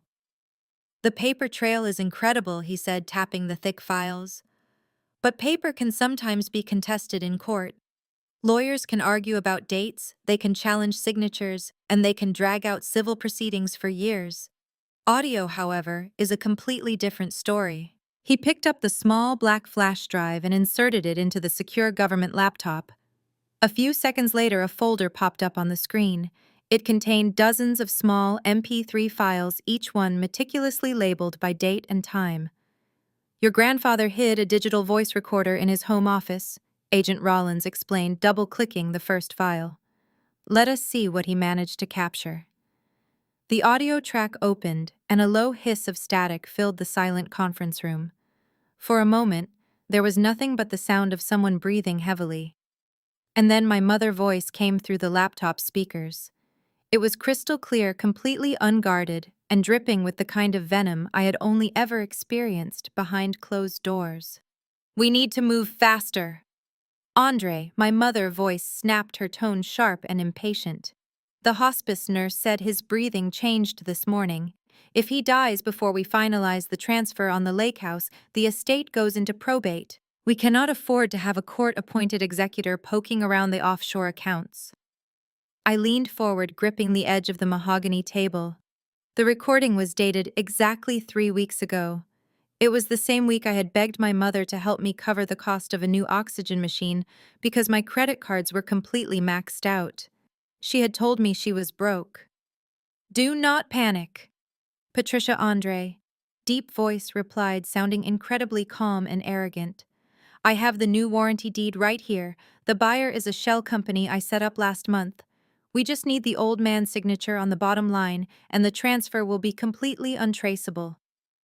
"How are we going to get him to sign it?" my mother asked, her voice filled with nervous agitation. "He barely knows what day it is. Yesterday he thought Kendra was his late wife. If we try to make him hold a pen, the signature will look like a child scribble. The county clerk will flag it instantly." "We do not need him to hold the pen," Andre said, chuckling softly. "That is the beauty of it.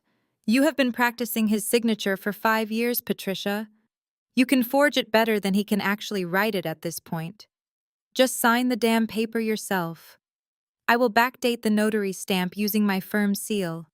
It will look completely legitimate." A heavy silence followed on the recording.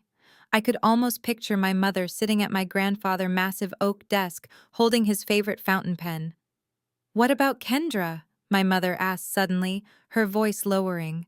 "She is here every single day. If she finds out we sold the lake house, she will lose her mind. She thinks he is going to leave it to her because of all those summers they spent fishing together." Andre laughed, a harsh, cruel sound that made my stomach turn. "Let the teacher lose her mind. What is she going to do about it? Hire a lawyer with her empty bank account. By the time she realizes the lake house is gone, she will be so drowning in medical debt, she will be begging us for a loan just to keep her apartment. We will throw her a few $1,000s from the estate to keep her quiet. She is weak, Patricia. She will take whatever scraps we give her." The recording clicked off. The conference room was completely silent again, save for the low hum of the air conditioning unit. I stared at the black laptop screen, feeling a cold, hard knot form in the center of my chest. They had literally laughed about my financial ruin. They had planned to use the massive debt I incurred caring for him as a weapon to force me into silence. Agent Rollins closed the laptop, folding his hands carefully on top of the device. He looked across the table at me, his expression unreadable. "I have listened to a lot of wiretaps in my career, Kendra," he said quietly. "I have heard cartel bosses and corporate embezzlers discuss incredibly dark things. But the sheer casual cruelty your family displays is honestly breathtaking." I did not know what to say. The anger I felt was so immense, so entirely overwhelming, that it bypassed rage and settled into a pure, sharp focus. I had spent 35 years trying to prove to my mother that I was worthy of her love. I had chased her approval like a desperate child, completely blind to the fact that she was a predator who only viewed me as prey. "We have the evidence we need to build a massive federal case," Agent Rollins continued, leaning forward. "We can easily prove wire fraud, forgery, and elder financial abuse. But right now, we only have them discussing the crime. To guarantee maximum sentencing, without a shadow of a doubt, we need to catch them in the absolute act of executing the final fraudulent will." I looked up at him, my mind instantly calculating the next steps. "How do we do that?" I asked. Agent Rollins pulled out his phone and tapped the screen. "You said they were panicked yesterday in the hallway outside your apartment. They know the offshore accounts are frozen, and they know you took the master ledger to the bank. They are backed into a corner, Kendra. And when greedy people get backed into a corner, they always try to double down and secure whatever physical assets they can still reach." He slid his phone across the table. It displayed a text message interface. "I need you to provoke them," he explained. "I need you to make them believe that they have completely won. We need Patricia to publicly present the forged will she created, naming Jasmine as the sole heir. Once she formally attempts to execute that document in front of witnesses, the federal trap snaps shut permanently." I picked up the phone, looking at the blank text message screen. "Provoke them how I asked. Tell them you are backing off," Agent Rollins instructed. "Tell them you are terrified of Andre legal threats and that you want to apologize for taking the passbook to the bank. Tell them you just want the nightmare to end, and you are willing to accept whatever small inheritance they offer if they promise not to ruin your teaching career." It went against every single instinct in my body to submit to them again. I wanted to scream in my mother's face. I wanted to drag Andre out into the street and expose him to everyone. But my grandfather had played the long game. He had endured their abuse for years, just to build this perfect trap. I could endure it for a few more days to ensure they never saw the light of day again. I typed out the message exactly as Agent Rollins suggested, my fingers flying across the digital keyboard. I hit send and set the phone back down on the table. Agent Rollins nodded slowly, a look of profound respect crossing his features. I had just agreed to wear a federal wire to take down my own flesh and blood. But before Agent Rollins could open his briefcase to begin discussing the tactical logistics of the sting operation, Mr. Harrison cleared his throat. The bank manager reached over to the long, heavy metal safety deposit box, still sitting on the edge of the polished mahogany conference table. "We are not quite finished, Ms. Joseph," Mr. Harrison said, his voice carrying a sudden formal weight. "There is one more item at the very bottom of the box." He reached inside and carefully lifted a thin, false bottom panel that both Agent Rollins and I had completely overlooked beneath the stack of manila envelopes. Underneath the metal plate lay a thick, heavy ivory envelope. It was unlike any standard legal document I had ever seen. It was bound in thick woven twine and sealed with a heavy pool of dark red wax. Pressed into the center of the wax was the intricate embossed crest of a top-tier independent corporate law firm based out of Chicago. It was a firm located hundreds of miles away from Atlanta, completely outside the sphere of my mother's local real estate connections.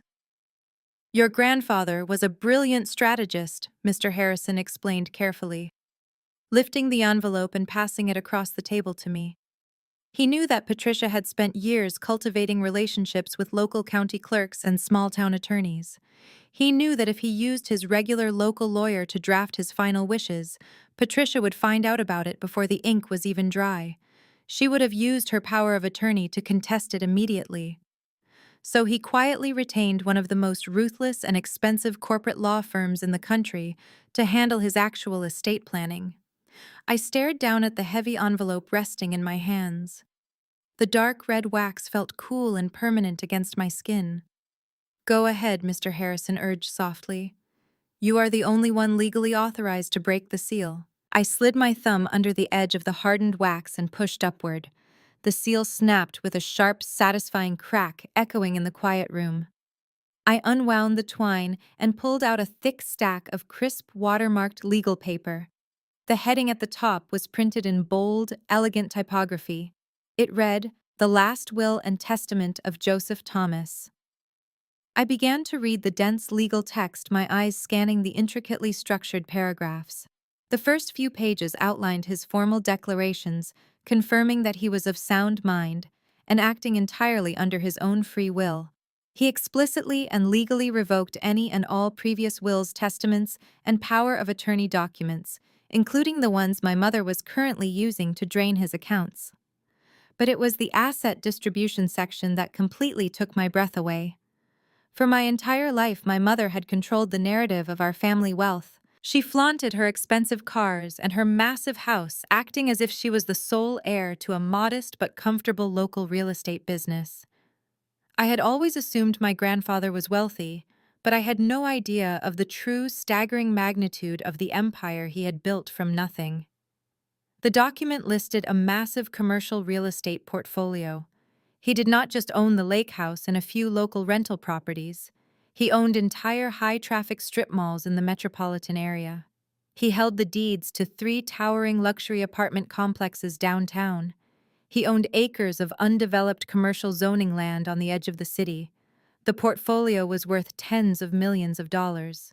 And he had quietly consolidated every single asset into a private holding company. I read the next paragraph out loud, my voice trembling slightly as the words blurred before my eyes. "I hereby leave 100% of the voting shares, assets, and properties of my holding company to my granddaughter Kendra. She is to assume immediate and total control of the entire portfolio upon my death." I stopped reading, completely paralyzed by shock. I looked up at Mr. Harrison and Agent Rollins.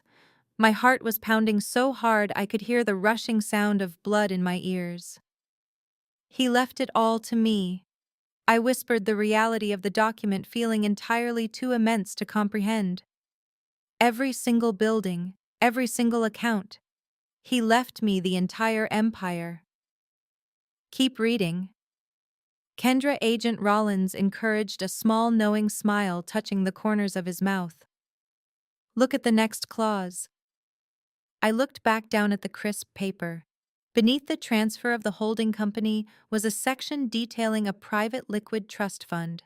My grandfather had set aside a massive sum of untouchable cash specifically designed to clear any debts I had incurred during his illness. He wanted to ensure that I would never have to worry about my rent, my credit cards, or my teacher salary ever again. He had mathematically calculated my freedom. And then I reached the final section of the asset distribution. It was dedicated to my mother and my sister. "I have watched the greed and moral decay of my daughter Patricia and my granddaughter Jasmine with profound disappointment," the will read. "They have chosen a life of superficial vanity, built entirely upon deception and the exploitation of my failing health. To ensure that this document cannot be legally contested on the grounds that I simply forgot to include my remaining family members, I leave Patricia and Jasmine the sum of exactly $1 each. This is not an oversight. It is a precise reflection of their exact worth to my legacy." I let out a breath I did not even realize I was holding. A single dollar. It was the ultimate, irrefutable insult from beyond the grave. My grandfather had not just cut them out of his fortune. He had permanently, legally documented their absolute worthlessness to the family name. They had spent 5 years stealing from a dying man, risking federal prison to siphon off a few $1 million, when they could have simply been decent human beings and inherited an empire. Their own toxic greed had literally cost them generational wealth. "This document is your absolute shield," Agent Rollins explained, leaning forward and tapping the heavy paper. Patricia is currently walking around believing she has successfully forged a will that names Jasmine as the sole heir. She thinks she has completely won. When she presents her forged document tomorrow, she will be committing a massive felony in front of a room full of witnesses. And when she is finished, you are going to drop this authentic top-tier legal document right on the table.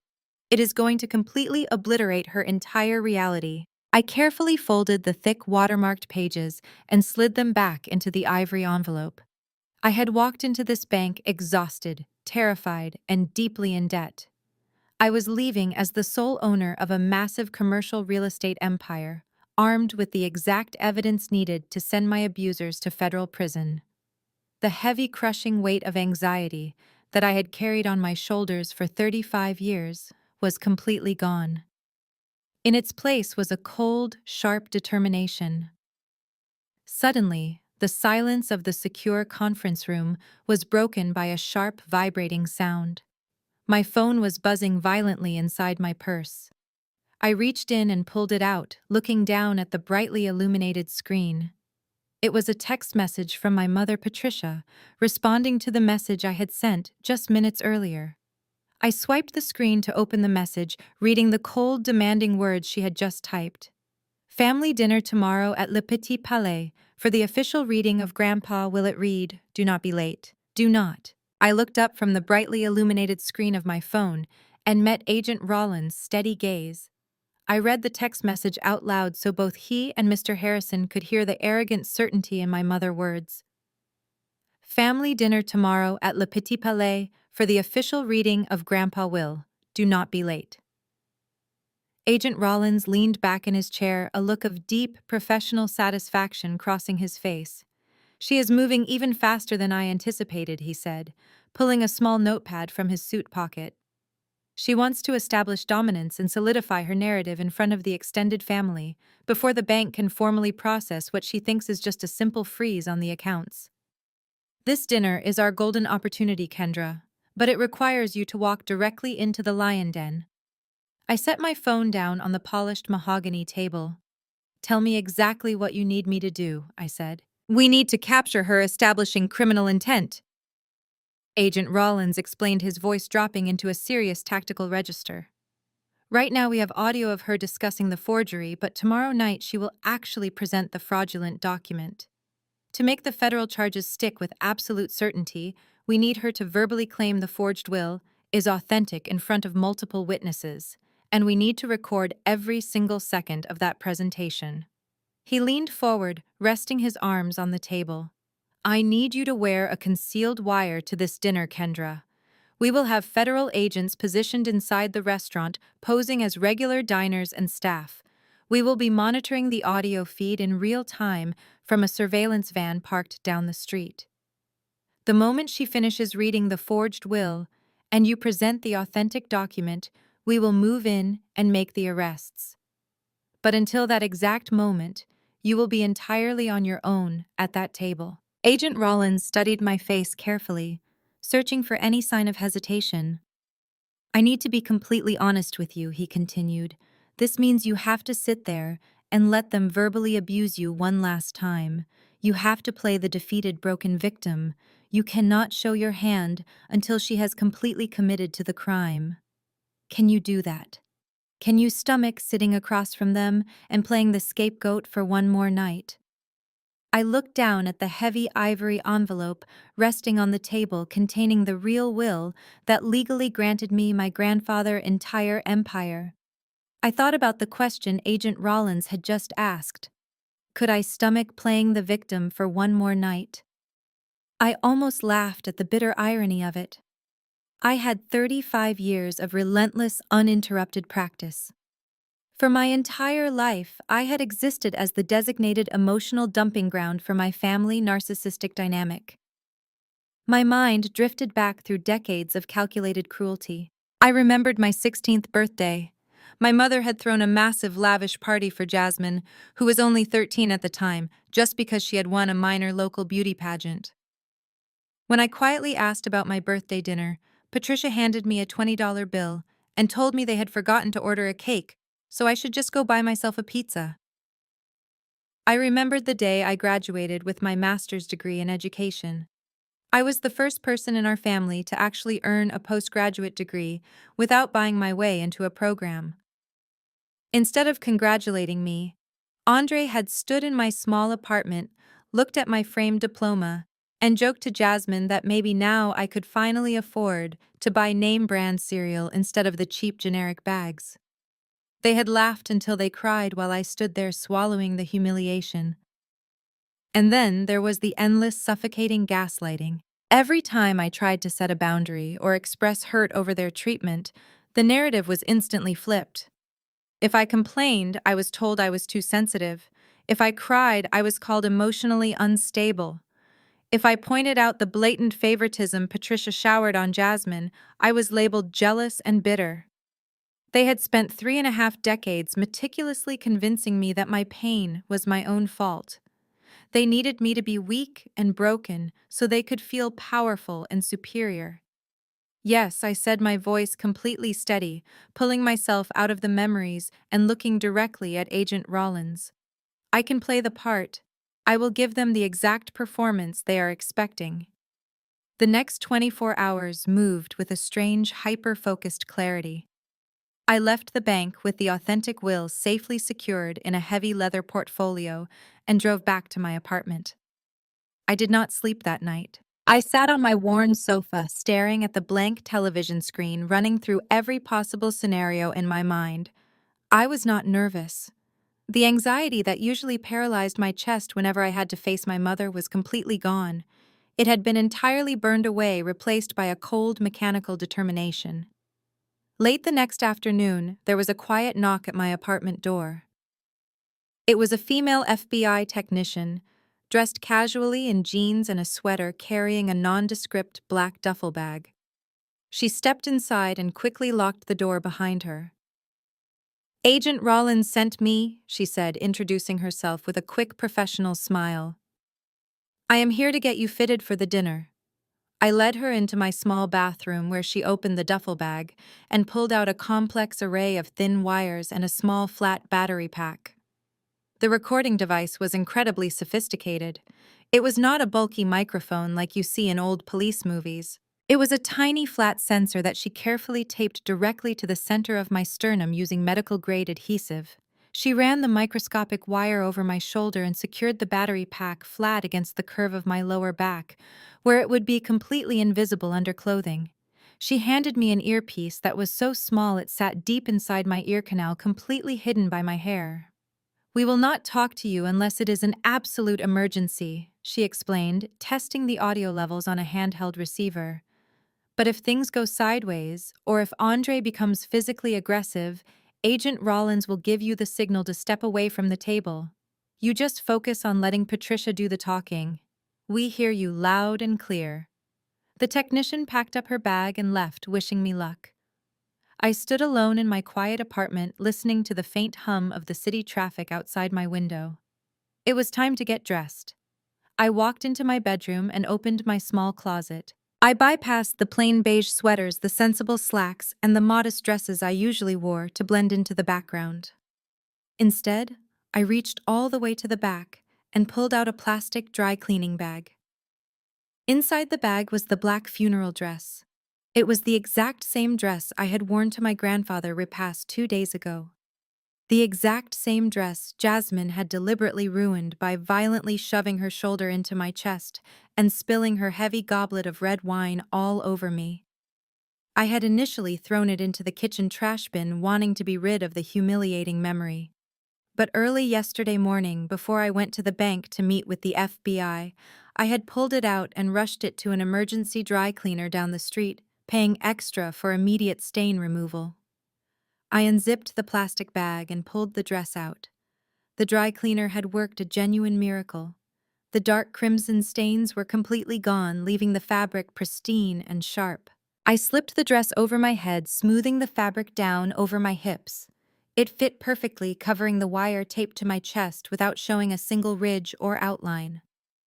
I walked over to the full-length mirror on the back of my bedroom door and stared at my reflection. I did not look like the family scapegoat anymore. I did not look like the exhausted broke teacher who had spent the last 6 months being emotionally battered by narcissists. The woman looking back at me had cold eyes and a perfectly straight spine. Wearing this specific dress was a calculated silent message. When Jasmine and Patricia saw me wearing it, they would instantly assume I was too poor to buy anything else. They would look at the dress and feel a surge of smug superiority, believing they had completely broken my spirit. They would think I was returning to them with my head bowed, ready to accept whatever pathetic scraps they decided to throw my way. "Let them think I am weak," I whispered to my reflection. My voice picked up perfectly by the hidden federal microphone resting against my chest. "Let them think they have won." I picked up my purse, making sure the heavy leather portfolio containing my grandfather's true legacy was safely tucked inside. I grabbed my car keys and walked out of the apartment, locking the door behind me. I was not going to a family dinner. I was walking onto a battlefield, and I was ready for war.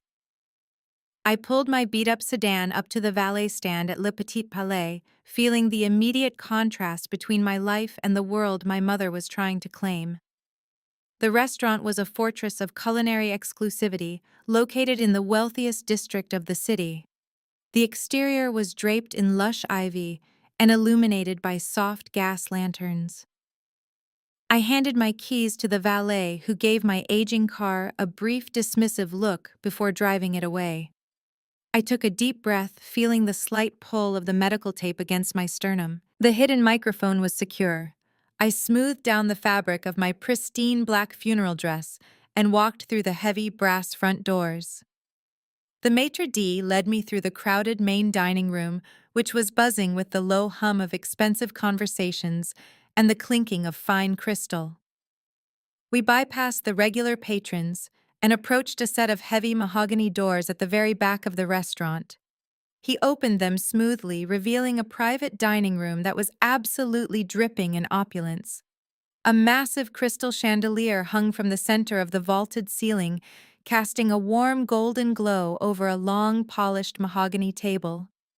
Centerpieces of white orchids and roses ran down the middle of the table, surrounded by silver candelabras and gold-rimmed bone china. Almost the entire extended family was already there. I saw my aunts, uncles, and a few older cousins mingling near the private bar, holding expensive cocktails. My mother, Patricia, was holding court at the head of the room, wearing a tailored emerald green evening gown that undoubtedly cost several months of my teaching salary. Jasmine was standing next to her, draped in a stunning silk cocktail dress, sparkling with new diamond jewelry.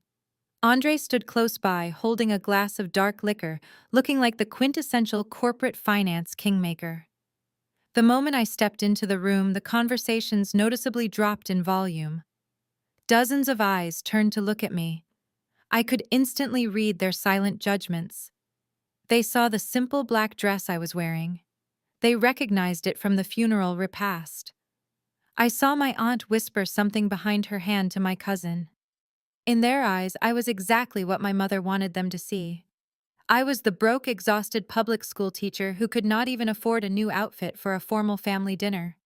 I kept my head down, perfectly playing the role of the defeated scapegoat. I walked over to the far end of the table, taking a seat as far away from the head of the family as possible.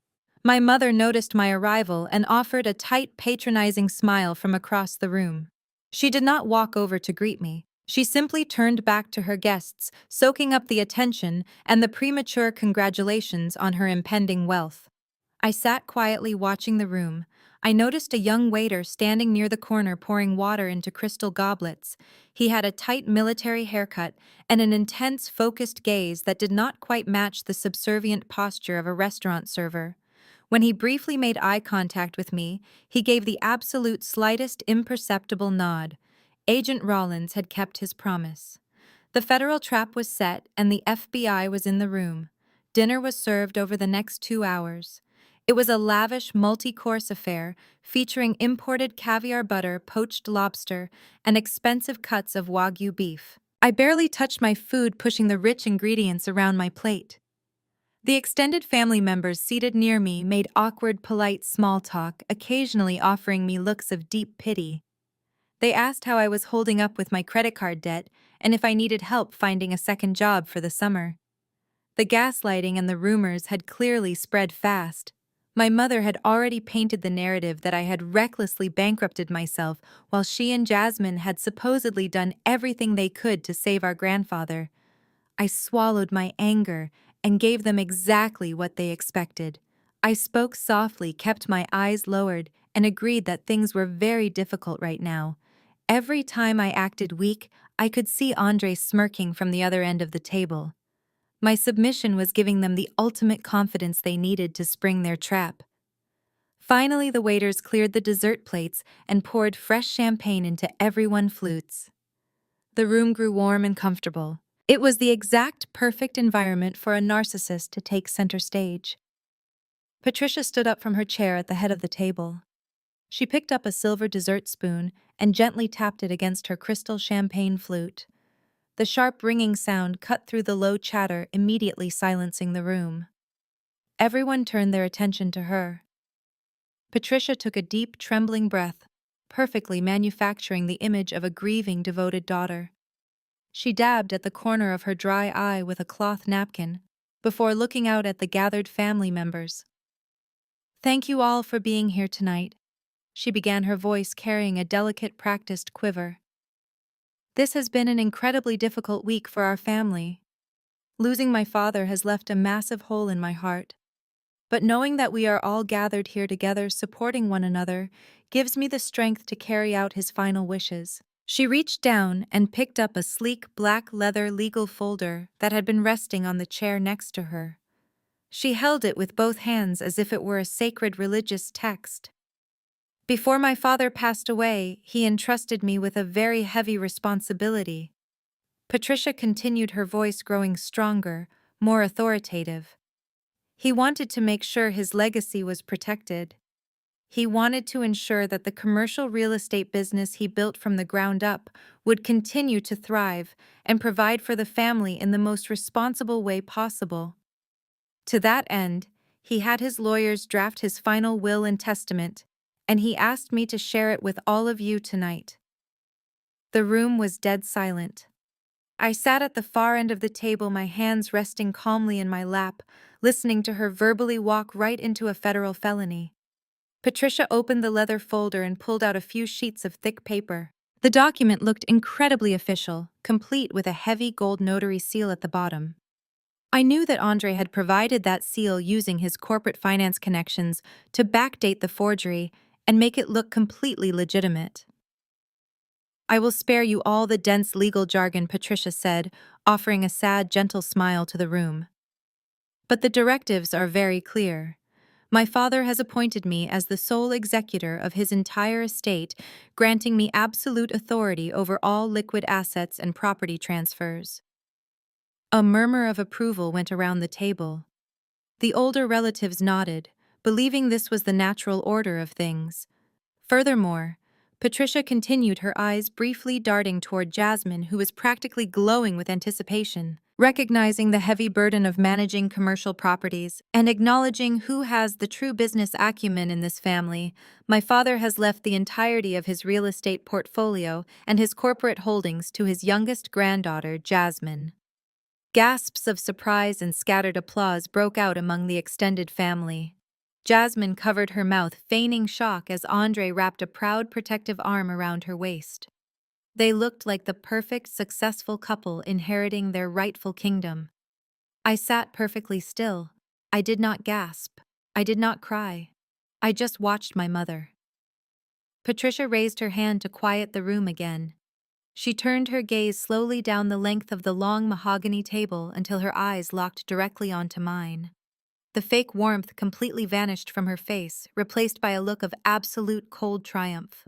She had won. She had publicly established her dominance, and she was about to deliver the final humiliating blow to ensure I stayed broken forever. "Kendra, sweetheart." Patricia said, her voice dripping with a sickly sweet, patronizing tone that made my skin crawl. "I know this must be very hard for you to hear. Your grandfather loved you very much, but he was also a very practical man. He knew how much you struggle with your finances. He knew that burdening a public school teacher with millions of dollars in commercial property taxes and corporate liabilities would simply destroy you. He wanted to protect you from yourself. She reached her perfectly manicured hand into the inside pocket of the leather folder and pulled out a small, crisp, rectangular slip of paper. But he did not forget about the sacrifices you made during those final few weeks, Patricia cooed, stepping slightly away from her chair. He wanted to make sure you were compensated for your time playing nurse. She placed the slip of paper flat on the polished mahogany wood. With a smooth, deliberate motion, she placed her index finger on top of it and slid it hard across the long table. The piece of paper glided over the smooth wood, passing the floral centerpieces and the crystal glasses until it came to a complete stop exactly 1 inch away from my hands. I looked down at it. It was a cashier check drawn from one of the estate's secondary accounts. It was made out to me. Patricia smiled, her eyes gleaming with toxic satisfaction. "For your trouble, sweetie," she said, her voice echoing perfectly in the quiet room for the hidden microphone to capture. $5,000. It is what your grandfather would have wanted to help with your little credit card debts. I stared at the $5,000 check resting on the polished mahogany. The entire room was holding its collective breath, waiting for the familiar script to play out. They expected me to burst into tears, grab the check, and run out of the restaurant in a cloud of humiliation. Patricia stood at the head of the table, her emerald green gown shimmering under the crystal chandelier, wearing a smile of absolute toxic victory. Jasmine was literally holding her breath, her eyes wide with eager anticipation. I did not yell. I did not cry. I did not even blink. I slowly raised my hand, placed my index finger on the center of the crisp paper, and deliberately pushed it right back across the table. "You can keep it, Patricia," I said, my voice completely devoid of the tremor they were all waiting to hear. "I think you are going to need it to pay for your legal defense." The smug smile on my mother's face faltered slightly. A murmur of confusion rippled through the seated relatives. I reached into my small black purse and pulled out my smartphone. When I first sat down, I had noticed the private dining room was equipped with a high-end wireless surround sound system built into the vaulted ceiling. It took me exactly 4 seconds to open my settings menu and pair my device to the open network. "What are you doing?" Andre demanded, his deep voice cutting through the rising whispers. "Put your phone away, Kendra. Stop embarrassing yourself." I ignored him completely. I opened the audio file Agent Rollins had specifically prepared and isolated for me. I turned the media volume on my phone all the way up and pressed play. The high-fidelity speakers mounted in the corners of the dining room crackled to life. For a split second, there was only the sound of heavy breathing. Then a voice boomed from the ceiling. It was not the weak, raspy whisper of a dying man. It was the sharp, authoritative baritone of my grandfather Joseph in his prime confronting his daughter. "I know exactly what you are doing, Patricia." His recorded voice thundered, echoing off the mahogany walls. "Do not stand there and lie to my face. I have seen the offshore routing numbers. I know you and Andre have been forging my signature to drain the commercial accounts. I have tracked every single cent you stole." The color instantly drained from my mother's face. She looked like she had just been struck by lightning. She grabbed the edge of the table, her knuckles turning completely white. Several of my older aunts gasped out loud, covering their mouths in absolute horror. Then the recording played Patricia's response. Her voice was cold, calculating, and entirely devoid of remorse. "So what if I did, Dad?" she hissed on the tape. "You are dying anyway. You cannot take the buildings with you. Jasmine and I deserve this money now. Nobody is going to believe a senile old man over his own daughter who holds his power of attorney. We have already moved the funds. There is nothing you can do about it." The silence in the private dining room was shattered by a chorus of shocked exclamations. My Uncle George stood up so fast his heavy wooden chair crashed backward onto the carpet. Jasmine let out a high-pitched shriek, dropping her crystal champagne flute. It shattered against the floor, spraying expensive sparkling wine over her designer shoes. She frantically grabbed Andre's arm, but Andre was not looking at her. He was staring directly at me, his eyes wide with the terrifying realization that his entire corporate career and freedom were evaporating in real time. "Turn that off!" Patricia screamed, her voice cracking with pure panic. "Turn it off right now!" She lunged forward, trying to snatch the phone from my hand, but she was too far away at the head of the long table. The recording continued to play, detailing their exact plans to launder the stolen funds through Andre Finance firm. Every single word was a nail in their coffin, broadcasted in high definition to everyone they had invited to witness their fake triumph. Andre's face twisted into a mask of pure, unadulterated rage. The polished, sophisticated finance executive completely vanished, replaced by a cornered, desperate animal. He knew that recording was not just embarrassing family drama. It was a direct admission of massive federal wire fraud and elder abuse. He knew exactly what it meant if that audio left this room. "Give me the phone, you stupid woman!" Andre roared, his voice booming over the sound of the recording. Without a second thought, he threw himself onto the top of the mahogany dining table. He scrambled across the polished wood, completely ignoring the lavish spread. His knees crushed the expensive floral centerpieces. His heavy dress shoes kicked over silver candelabras and smashed crystal water goblets, sending shards of glass and freezing water flying into the laps of the terrified relatives. I sat perfectly still, my hand gripping the phone as he closed the distance between us in seconds. His eyes were wild, his teeth bared in a furious snarl. He reached out with a massive hand, fingers curled into claws, desperate to snatch the device from my grip and destroy the evidence. I did not flinch, and I did not pull away. I just stared right into his panicked eyes, knowing that the microphone taped to my chest was capturing every single second of his violent assault. Andre was suspended in the air, his expensive suit completely ruined by the food and wine he was crushing beneath his knees. His hands were just inches away from my face, his fingers grasping desperately for my phone. But before he could even brush my skin, the heavy solid oak doors of the private dining room burst open with a deafening crash that shook the walls. A flood of federal agents wearing dark tactical gear over their dress shirts swarmed into the room. "Federal Bureau of Investigation, nobody move!" A commanding voice shouted over the chaos. It was Agent Rollins. He stepped into the room with his gold badge held high, his eyes scanning the absolute disaster of the dining table. Two massive federal agents bypassed him, completely rushing straight for the table. They grabbed Andre by the shoulders mid-lunge and slammed him face first right into a silver platter of mashed potatoes and imported caviar. Andre let out a muffled shriek of pain and shock as the agents pinned his arms forcefully behind his back, snapping a pair of heavy metal handcuffs around his wrists. The entire extended family erupted into absolute panic. My aunts and uncles scrambled backward, pressing themselves against the mahogany walls, trying to get as far away from the table as possible. Jasmine let out a piercing, hysterical scream, covering her face with her hands as a female federal agent approached her.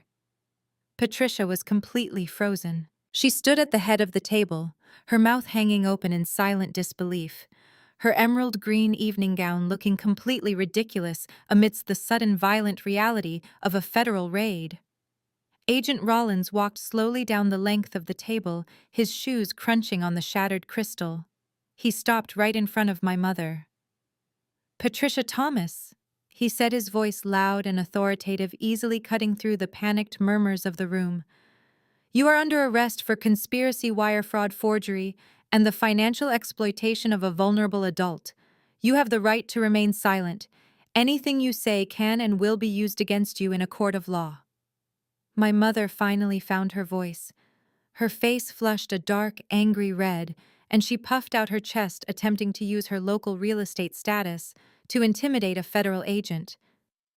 "This is a massive mistake," she stammered, pointing a shaking finger at him. "Do you know who I am? I am the executor of this estate. My father just died. You cannot burst into a private family dinner and treat me like a criminal. I want my lawyer right now." Agent Rollins offered her a cold, thoroughly unimpressed smile. "Your local lawyer cannot help you, Patricia," he replied calmly. "We have been tracking your offshore wire transfers for 8 months. We have the master passbook you threw in the trash yesterday. And thanks to the wireless speakers in this room, we also have 20 witnesses who just heard you directly confess to forging your father's signature to steal a commercial real estate empire. As the female agent forced Jasmine's hands behind her back to cuff her, my sister began to sob uncontrollably. Her knees buckled and she nearly collapsed onto the carpet, her expensive diamond earrings swinging wildly. She looked toward the table, searching for her husband to save her. But Andre was not coming to save anyone. The arrogant, confident corporate finance kingmaker had completely vanished. Pinned against the ruined table with caviar smeared across his cheek, Andre realized with absolute terrifying clarity that his entire life was over. His lucrative career, his social status, his freedom, it was all gone. And in that moment of ultimate pressure, the man who had mocked me for being a weak public school teacher completely folded. Tears began to stream down Andre's face, mixing with the food on his skin. He started to hyperventilate, gasping for air as he looked up at the agents holding him down. "It was not my idea," Andre screamed, his voice cracking in a pathetic, desperate wail. "I did not want to do it. It was them." He violently jerked his head toward Jasmine and Patricia, pointing his chin because his hands were bound. "They made me do it. Jasmine was constantly spending money. She threatened to leave me if I did not help them access the accounts. Patricia forged the documents. I just moved the money. I will testify against them. I will tell you everything you want to know. Just please do not send me to federal prison." The entire room went dead silent again. The extended family stared in absolute horror as Andre publicly threw his own wife and mother-in-law under the bus without a single second of hesitation to save his own skin. Jasmine stopped crying. She stared at her husband, her face twisting from sorrow into pure, unfiltered rage. "You absolute coward," she shrieked, struggling against the agent holding her. "You promised we would be rich. You told me the shell companies were untraceable. You ruined my life, Andre. I hate you." Patricia looked between her daughter and her son-in-law, her perfectly constructed fake reality collapsing into a pile of ash. The golden child and the wealthy, successful husband were currently screaming profanities at each other in handcuffs, completely destroying the flawless family image she had spent 35 years building. I stood up from my chair, slowly smoothing down the fabric of my pristine black funeral dress. I reached into my leather purse and pulled out the heavy ivory envelope sealed with the broken red wax. I walked around the shattered glass on the floor and approached my Uncle George, who was standing near the wall, trembling. I handed him the thick, watermarked document. "This is my grandfather's real will."